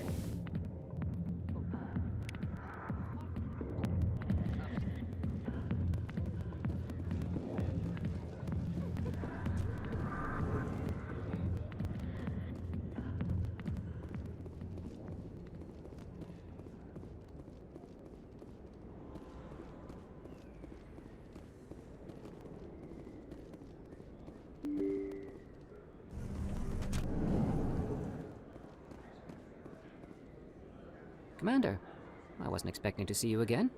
Is there something you want? Drop the act. I want to know what's going on, Shorban. I'm not sure what you're referring to. My experiments are... Quit stalling. Your friend, Jalid, told us about you. You spoke with Jalid? Then you know about the data? Just tell me everything you know. You boys can go. Looks like my plans have changed. It's not as bad as you think, Commander. Jalid and I just got a little over our heads. Keep talking. The company we work for developed an experimental procedure for use in medical scanners. Jalid and I saw even more potential, so we stole the plans and secretly developed a tool to scan the Keepers. Can you imagine? A tool that can actually get readings from the Keepers? That's what all the fuss is about? The Keepers are almost impossible to scan, and you can't capture them or get samples. They just self-destruct. After centuries here, we still don't know anything about them. Don't you see? We were the first to scan them, ever. You've seen it yourself, Commander. You know we can do it. Why are you trying to kill your partner? I'm not trying to kill him. Jalid's job was to disseminate our initial findings. But he decided to keep the data for himself. Maybe to sell it. I don't know. I should kill both of you idiots. We lost our heads. We just couldn't let an opportunity like this pass us by. Commander, if you'll just continue gathering data for me, imagine what we might learn. And you'll stand to make a bit of a profit yourself, remember? If it'll help further the scientific cause, how can I refuse? Very good. Maybe if you wouldn't mind speaking with Jalid. The data you're gathering for me is useless if Jalid won't help me analyze it. If I have time, I'll talk to him. Thank you. And happy scanning, Commander.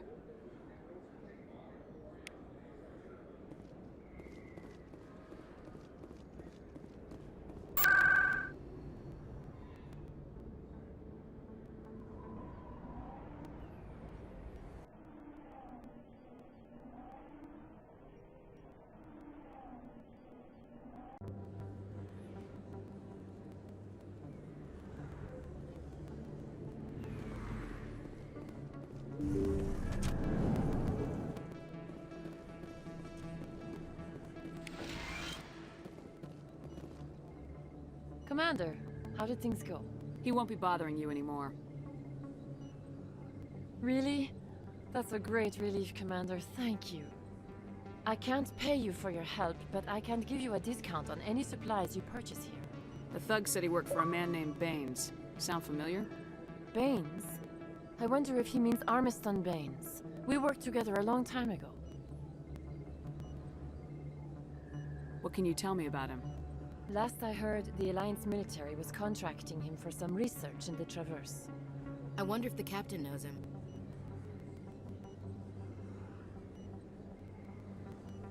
I don't have time to look into it. That's fine. I'm just so relieved this is over. Is there anything else I can help you with? I'll be going now. Goodbye, Commander. Nice talking to you.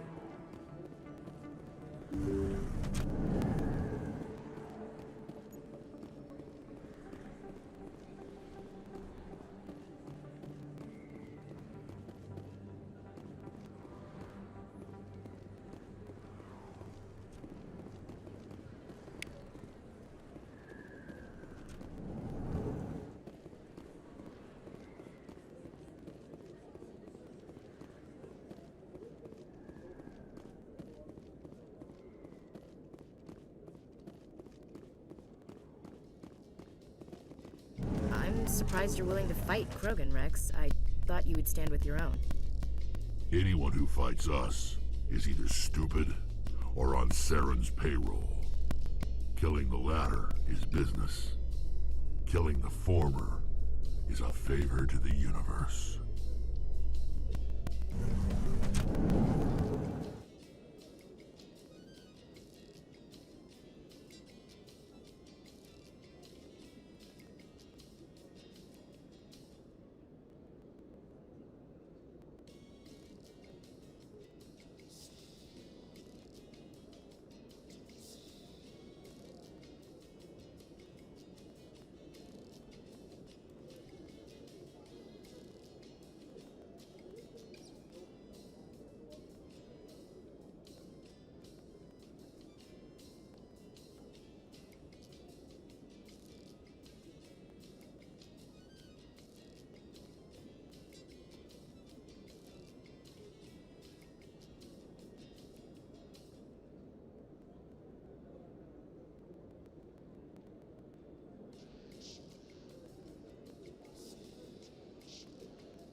Hello again.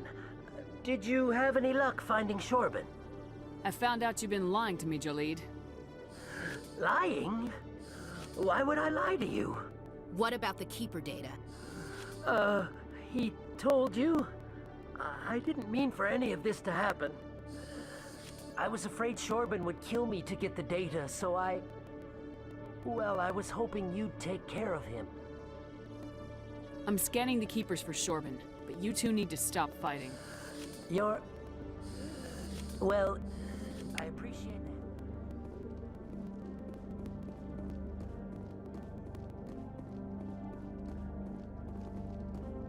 What the hell happened down there, Commander? Quit your whining. Here's your shipment. You've put me in a bit of a bind here, Commander. See yourself out when you're ready.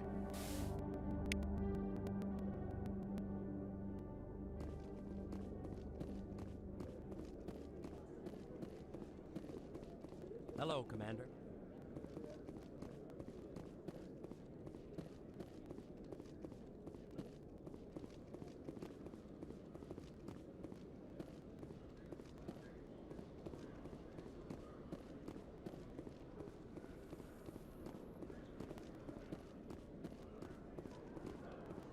In entertainment news, Francis Kitt has announced plans to direct Hamlet with Elcor cast members. The production will open dramatic theater to the Elcor with a Hamlet who uses Elcor body language and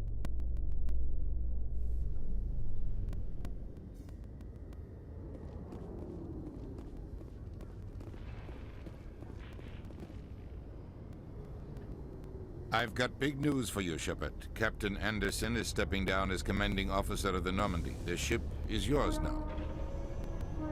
She's quick and quiet, and you know the crew. Perfect ship for a Spectre. Treat her well, Commander. This isn't right. The Normandy belongs to you. You needed your own ship.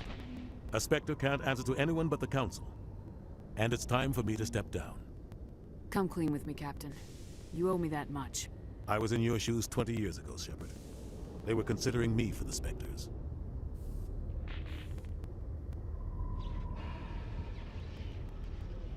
Why didn't you ever mention this? What was I supposed to say? I could have been a Spectre, but I blew it? I failed, Commander. It's not something I'm proud of. Ask me later and I'll tell you the whole story. For now, all you need to know is, I was sent on a mission with Saren, and he made sure the Council rejected me. I had my shot. It came and went. Now you have a chance to make up for my mistakes.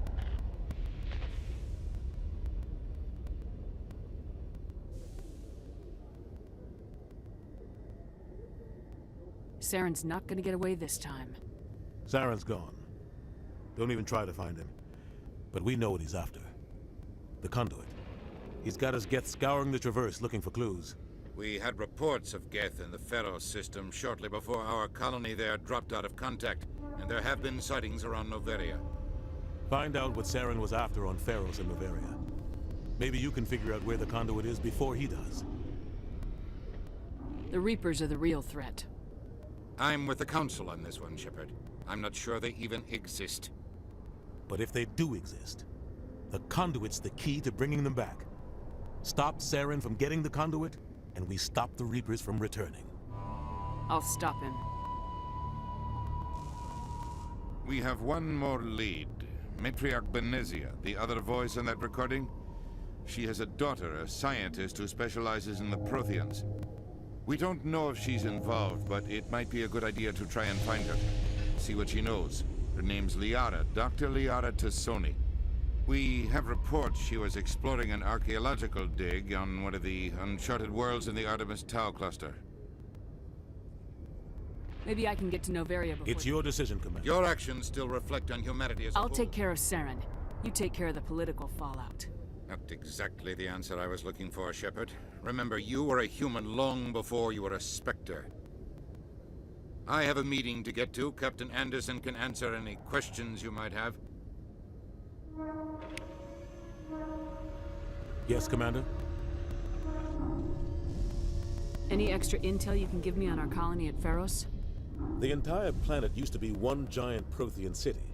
Mostly ruins now. But some of the infrastructure is still intact. The colony tried to build on what the Protheans left behind. We lost all contact with them when the Geth attacked. What do you know about the Artemis Tau cluster? Not much. I've never been there myself.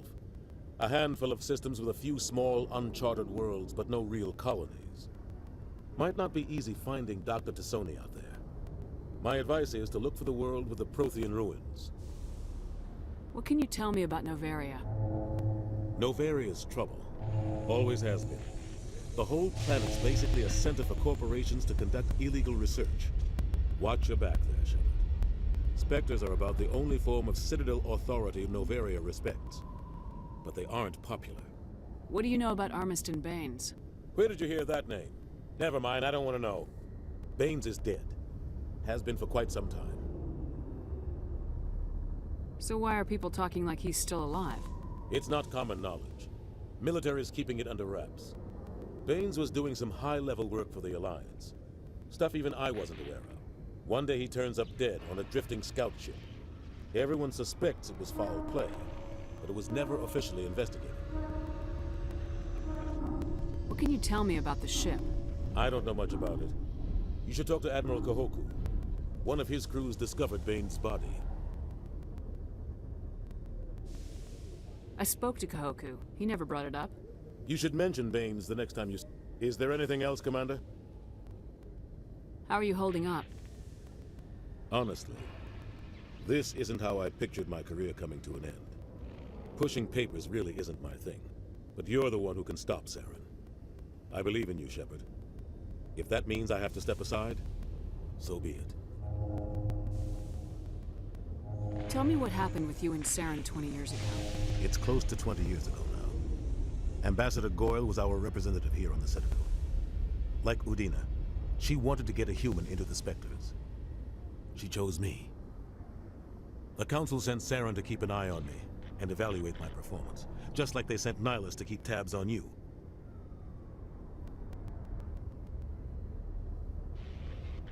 I trusted you. You betrayed me. It's not something I'm proud of. I had a chance to become the first human Spectre, and I failed. Saren made sure of that.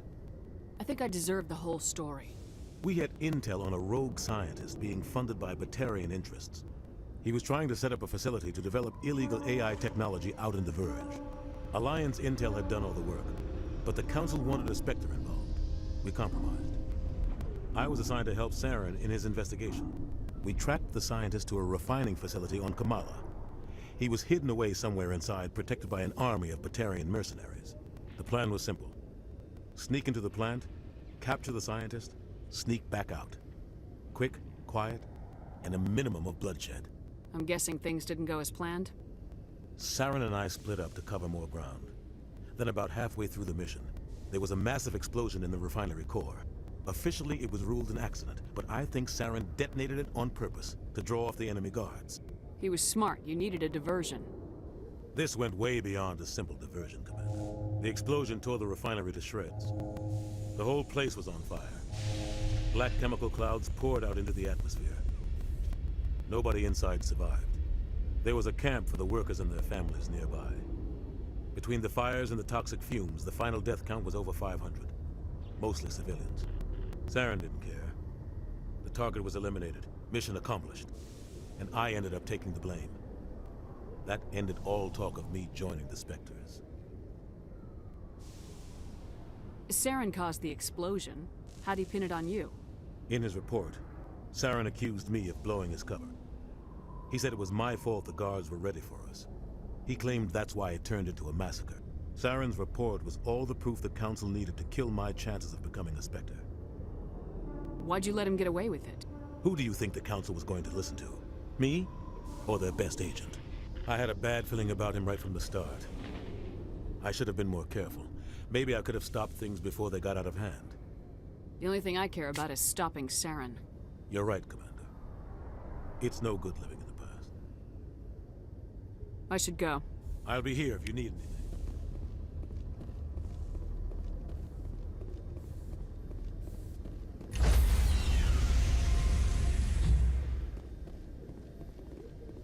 Stand by, shore party.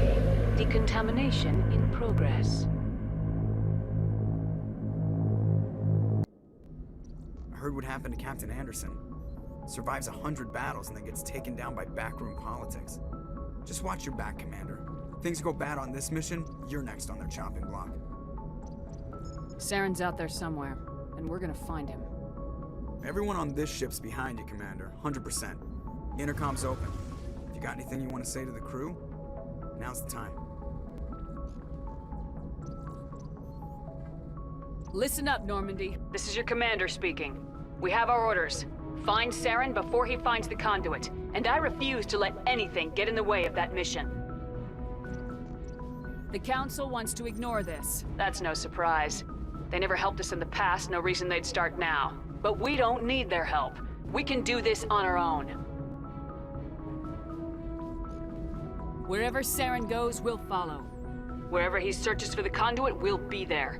We will hunt him to the very ends of the galaxy and bring him down. None of the other species has the guts, grit, or balls to deal with this. So it's up to us. We're the only ones who can stop Saren. I swear to you all, we will stop him. Well said, Commander. Captain will be proud. The captain's not here. I'm in charge now, Joker, and time's wasting. Get this bird in the air. Yes, ma'am.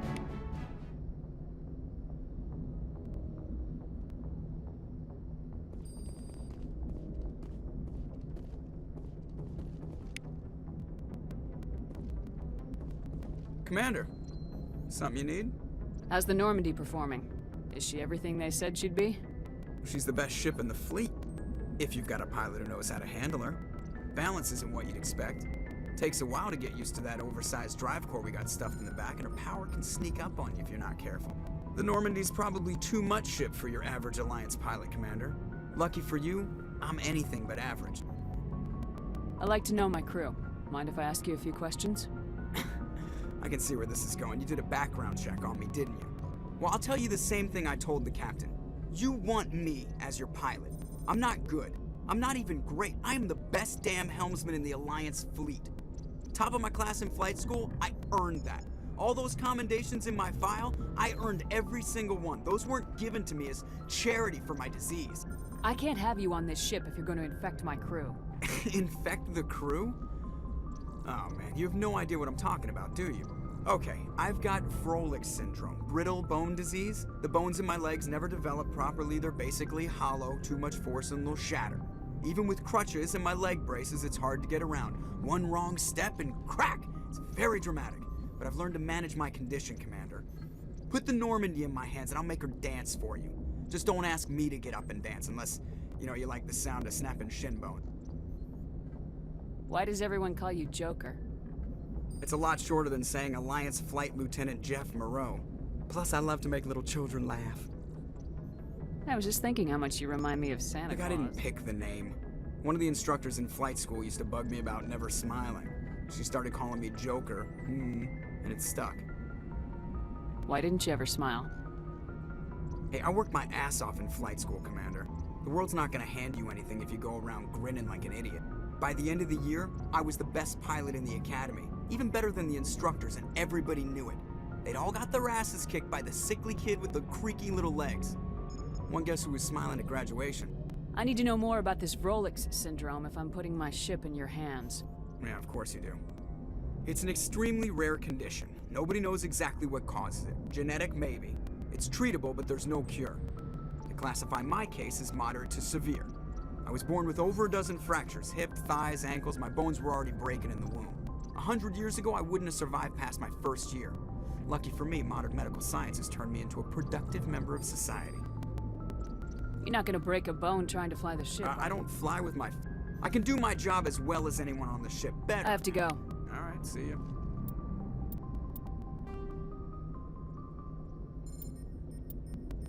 In the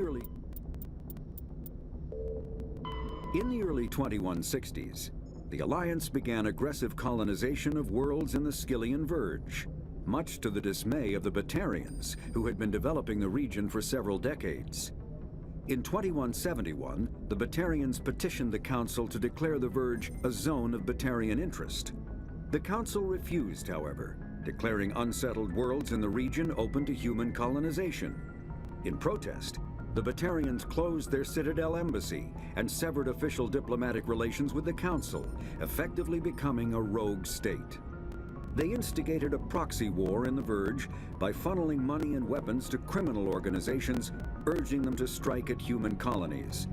Hostilities peaked with the Skillian Blitz of 2176, an attack on the human capital of Elysium by Batarian. Pharos is a habitable world in the Attican Beta Cluster.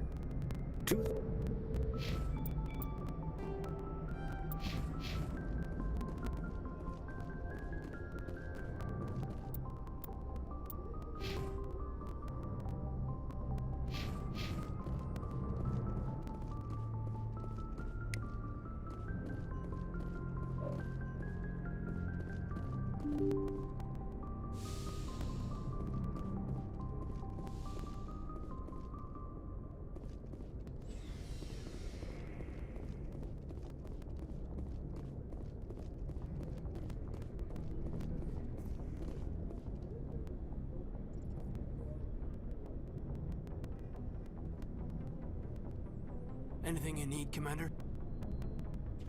What's your opinion on the last mission?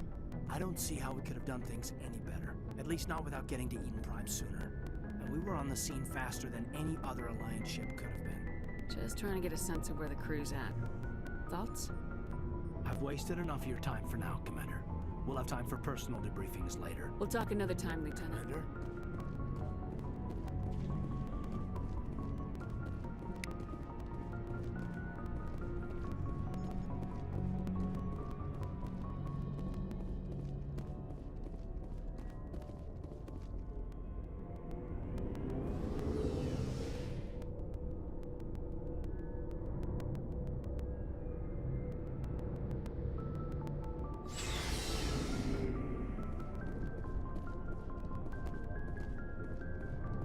Hey, Commander.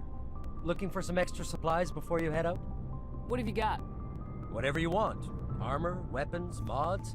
It's not standard Alliance issue, but that's not necessarily a bad thing. Well, as long as you don't mind paying for it. Why should I pay you for my weapons and armor? My stuff doesn't come from the Alliance. I have to purchase it myself, and it's not cheap. Hell, the licenses alone have set me back more than I'd like. But no licenses, no goods. Without the goods, I'm out of a job. How often will you get new items? Well, that depends on how many licenses you've purchased. But I'll rotate items on a regular basis regardless. And anytime we land someplace with a big enough port, I'll buy, sell, and trade whatever I can. Check back often. I need to move items quickly, so only the most basic items will be stocked consistently. How often will you get new... Check back often. I need to move items quickly. What are licenses? Why do you need them? Manufacturers sell licenses. Each license allows me to buy and sell a certain brand of products. I already have several basic ones, but you'll need to buy more if you want me to bring in different brands. Many of the best licenses are hard to get, but they're well worth the cost if you can find them. What do the different manufacturers offer? There are too many for me to keep track of, but each license will explain what it's good for. Not right now, thanks. No problem. Keep checking back.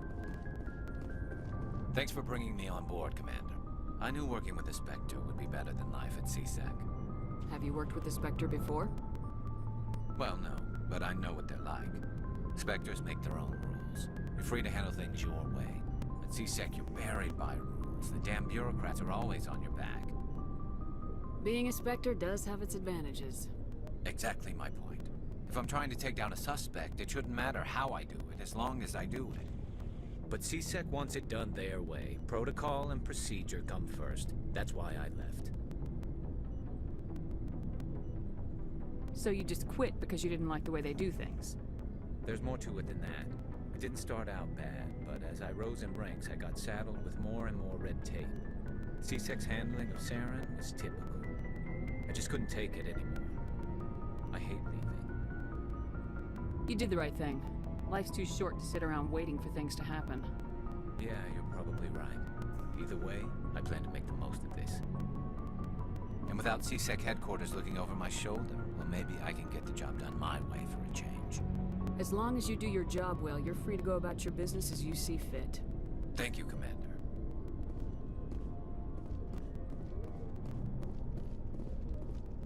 Commander? I'm sorry, Commander. I wouldn't mind talking more later, though. What's your opinion of the last mission? Kinda wish you'd got there sooner, Commander. No offense, I appreciate the rescue. I just wish... They died, you lived. That happens in this job. Yes, Commander. Believe me, I understand that. If I had been more alert, we wouldn't have been cut down by an ambush. The answer seems plain enough to me. Be more alert. Aye, aye, Commander. I'll make sure it doesn't happen again. Dismissed. Ma'am? Nice ship you've got, Shepard. What can I do for you? What's your story, Rex? There's no story. Go ask the Quarian if you want stories. You Krogans live for centuries. Don't tell me you haven't had a few interesting adventures. Well, there was this one time the Turians almost wiped out our entire race. That was fun. Yeah, they tried the same with us, but we fought them off. It's not the same. Seems similar enough to me. So your people were infected with a genetic mutation? An infection that makes only a few in 1,000 children survive birth? And I suppose it's destroying your entire species? You're still here. Can't be all that bad. I don't expect you to understand, but don't compare humanity's fate with the Krogan. Sorry, Rex. I wasn't trying to get you upset. Your ignorance doesn't upset me, Shepard. As for the Krogan, I gave up on them long ago. The genophage infected us, but it's not what's killing us. Are your people really dying? We're sure not getting any stronger. We're too spread out. None of us are interested in staying in our own system. Lots of species have left their homes and prospered. But they go to colonize new worlds. We're not settlers. We're warriors. We want to fight. So we leave. Hire ourselves out. And most of us never go back.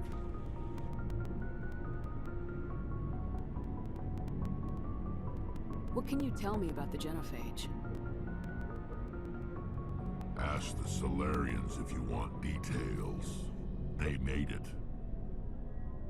All I know, it makes breeding nearly impossible. Thousands die in stillbirth, and most never get that. Every Krogan is infected. Every one. Why don't the Krogan try to find it? When was the last? You ask a Krogan. Would he rather find a cure for the genophage or fight for credits? He'll choose fighting every time. It's just who we are, Shepard. I can't change that. Nobody can. So long, Rex.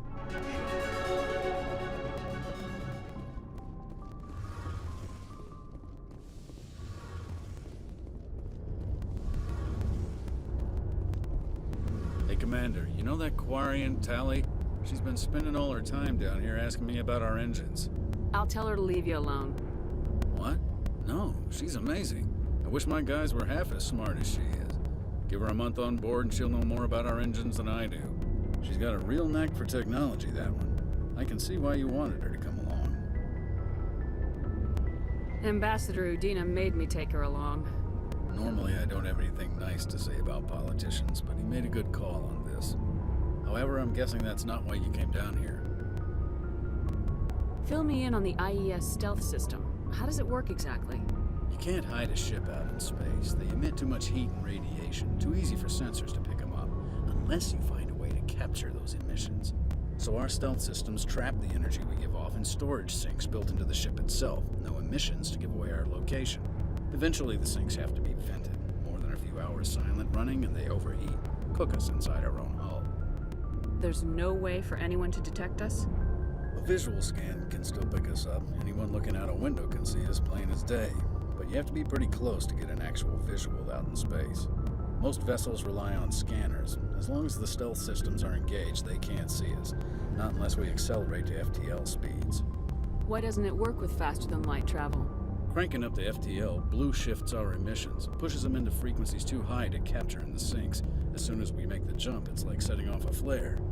Sensors can pick up our location whenever we enter or exit FTL flight, but for short-range missions, our stealth systems are amazing, and we've got the only one. I want to know more about the Normandy. She's the best ship I've ever served on, probably the fastest vessel ever designed, and she's the only one using the new Tantalus drive core. What's so special about the Tantalus drive core? Proportionally, it's about twice the size of any other vessel. Not only are we faster, but we can run at FTL speeds longer before we have to discharge the core. Where else have you served, Adams? If you name a class of Alliance ship, I've probably served on it. Everything from dreadnoughts and carriers right down to frigates like the Normandy. My last assignment was on the Tokyo, only a cruiser, but she was a good ship. Couldn't hold a candle to the Normandy, though. Carry on, Adams. Aye, aye, Commander.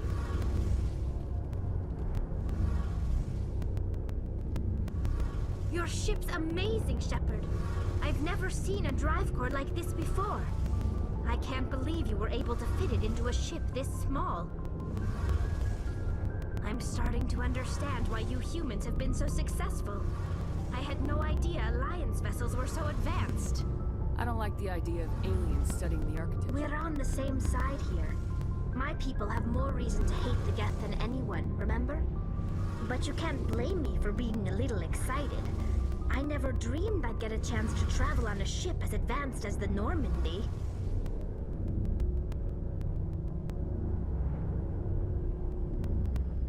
I had no idea you found ship technology so interesting.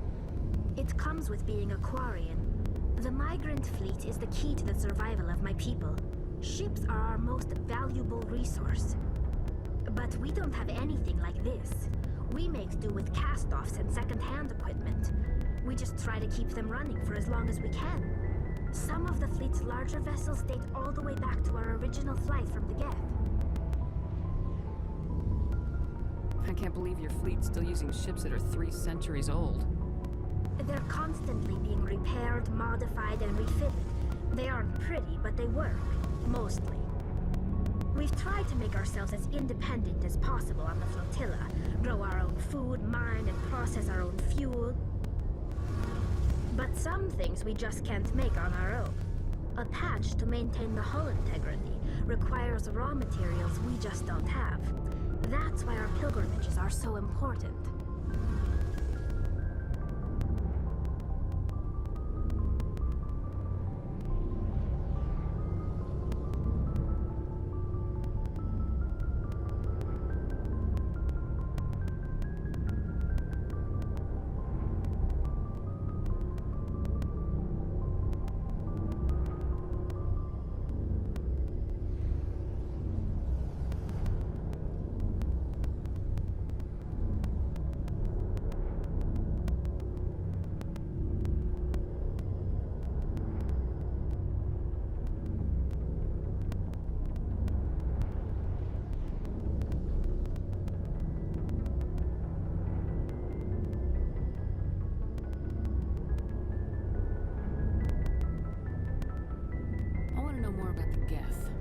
I doubt I can tell you anything you don't already know. It's been almost 3 centuries since they drove my people into exile. All I know is the story of their origins. What they were when we created them, and how they turned on us.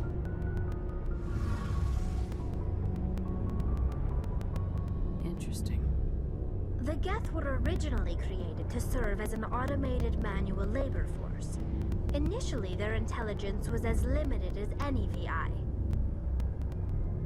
Over time, we made small modifications to their programming to allow them to perform more varied and complex tasks, bringing them closer and closer to true AI status. How come the Council didn't step in and stop you?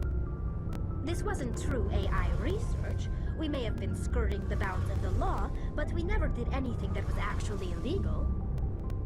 The changes were so insignificant, so gradual, that we were able to control them. Or so we thought. But one thing we underestimated was the power of the neural network. A million Geth thinking simultaneously created an inherently unstable matrix. What made them rebel? As we built more and more Geth, their effective intelligence became more sophisticated, more abstract. One day, a Geth began to ask its Quarian overseer questions about the nature of its existence. Am I alive? Why am I here? What is my purpose? As you can imagine, this caused a near panic among my people. I don't see what's so bad about those questions. The Geth were created to engage in mundane, repetitive, or dangerous manual labor. That's fine for machines, but it won't satisfy a sentient being for long. The Geth were showing signs of rudimentary self-awareness and independent thought. If the Geth were intelligent, then we were essentially using them as slaves. It was inevitable the newly sentient Geth would rebel against their situation. We knew they would rise up against us, so we acted first. A general order went out across all Quarian-controlled systems to permanently deactivate all Geth. The Geth responded to this order violently. You didn't really think they'd just let you destroy them without a fight, did you? The hope was that most of the Geth would still be little more than machines, incapable of organized resistance. But they had progressed much further than anyone anticipated. The war was long and bloody. Millions upon millions of Quarians died at their hands. In the end, we were forced to flee our own homeworld. We feared the Geth would pursue us, but they never came beyond the veil. Now we drift through space, exile, searching for a way to reclaim what was once ours.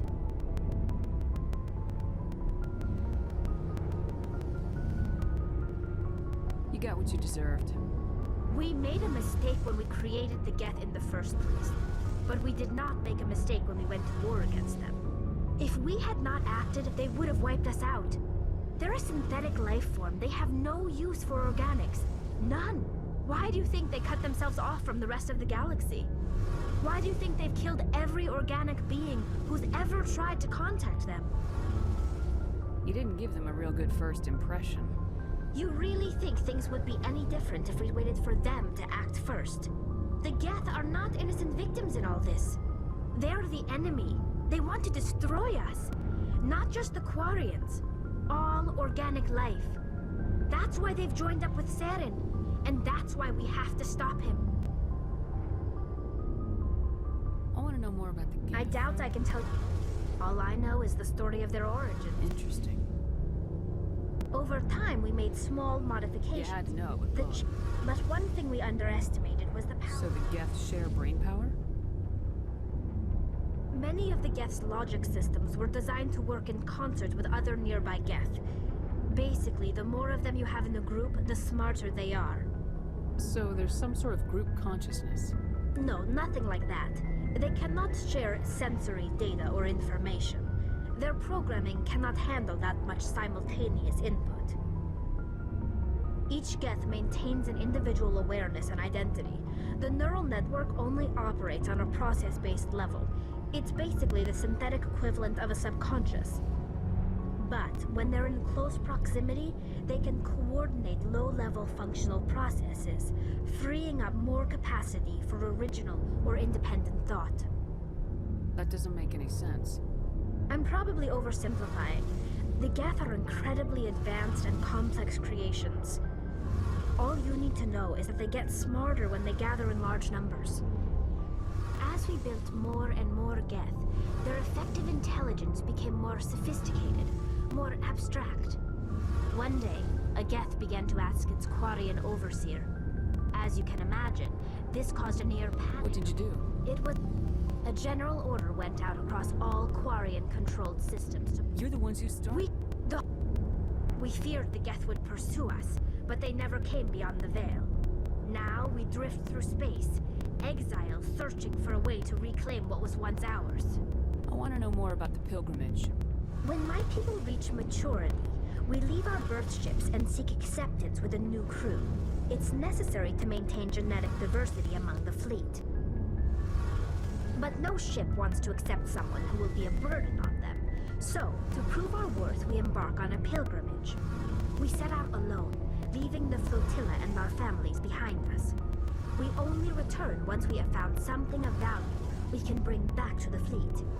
This is presented as a gift to the captain of the respective ship we wish to join. If the gift is accepted, we are welcomed into the crew. I can't believe they just send you off alone. It's not like they just cast us out. Before we leave, we are given lessons in how to survive outside the flotilla, and given gifts to help us on our journey. We also receive implants to fight off sickness and disease. Generations of living in an isolated and highly controlled environment have left our immune systems weaker than most. By the time we leave the fleet, we are well equipped for the pilgrimage. This is a rite of passage for all Quarians. If it were dangerous, our numbers would suffer. Virtually every pilgrimage ends with a triumphant return and the ritual presentation of the gift to one of the fleet's captains. Can a captain choose to reject the gift? That doesn't happen often. Most captains are eager to increase the size of their crew. It increases their own standing in our society. Even when a gift is not particularly valuable, the captain usually accepts it out of a sense of tradition. However, there is a stigma to presenting a substandard gift. It's not the best way to make a good impression on a new community.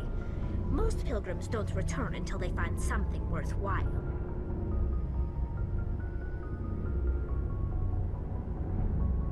I want to talk about something else. Like what? See you later. Hey, Shepard. You need something? Tell me about your people. Our lives aren't easy. Resources are scarce, and we are constantly on the move. Everything we do must in some way contribute to the continuation of the migrant fleet. There are 17 million Quarians in the flotilla, and each of us relies on the others for survival. The bonds among my people are strong. Unfortunately, we have had to surrender many of the freedoms and civil liberties other species take for granted. What kind of freedoms? Well, it's illegal for parents to have more than one child. If our population grows too much, it would strain our resources to their breaking point. Of course, we also can't allow our numbers to become too few. If our population is in decline, the rule against single births is temporarily repealed.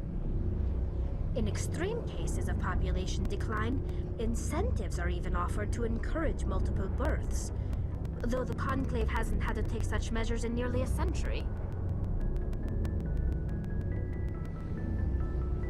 That's your government. The Conclave is our civilian branch of government. Each ship can elect a representative to serve on the Conclave and make decisions that affect the fleet as a whole. On matters that affect an individual ship, however, the captain has the final say. It's a tradition that dates back to the early days, when the fleet was governed by martial law. Fortunately, most captains nowadays are smart enough to have an elected council from their crew to give them advice and guidance. So the ultimate power rests with elected officials? In practice, the Conclave and the respective council for each ship tend to set the rules that govern our daily lives. But in theory, we are still under military jurisdiction. The 5 top-ranking military officials in the fleet serve on the Admiralty Board. These 5 have the power to overrule any decision by the Conclave in case of emergency. To do so requires unanimous agreement among the Admiralty, and they can only do this once. After that, the entire board must resign their posts. It's a safeguard that served us well. In nearly 3 centuries, the Admiralty Board has only overruled the Conclave 4 times.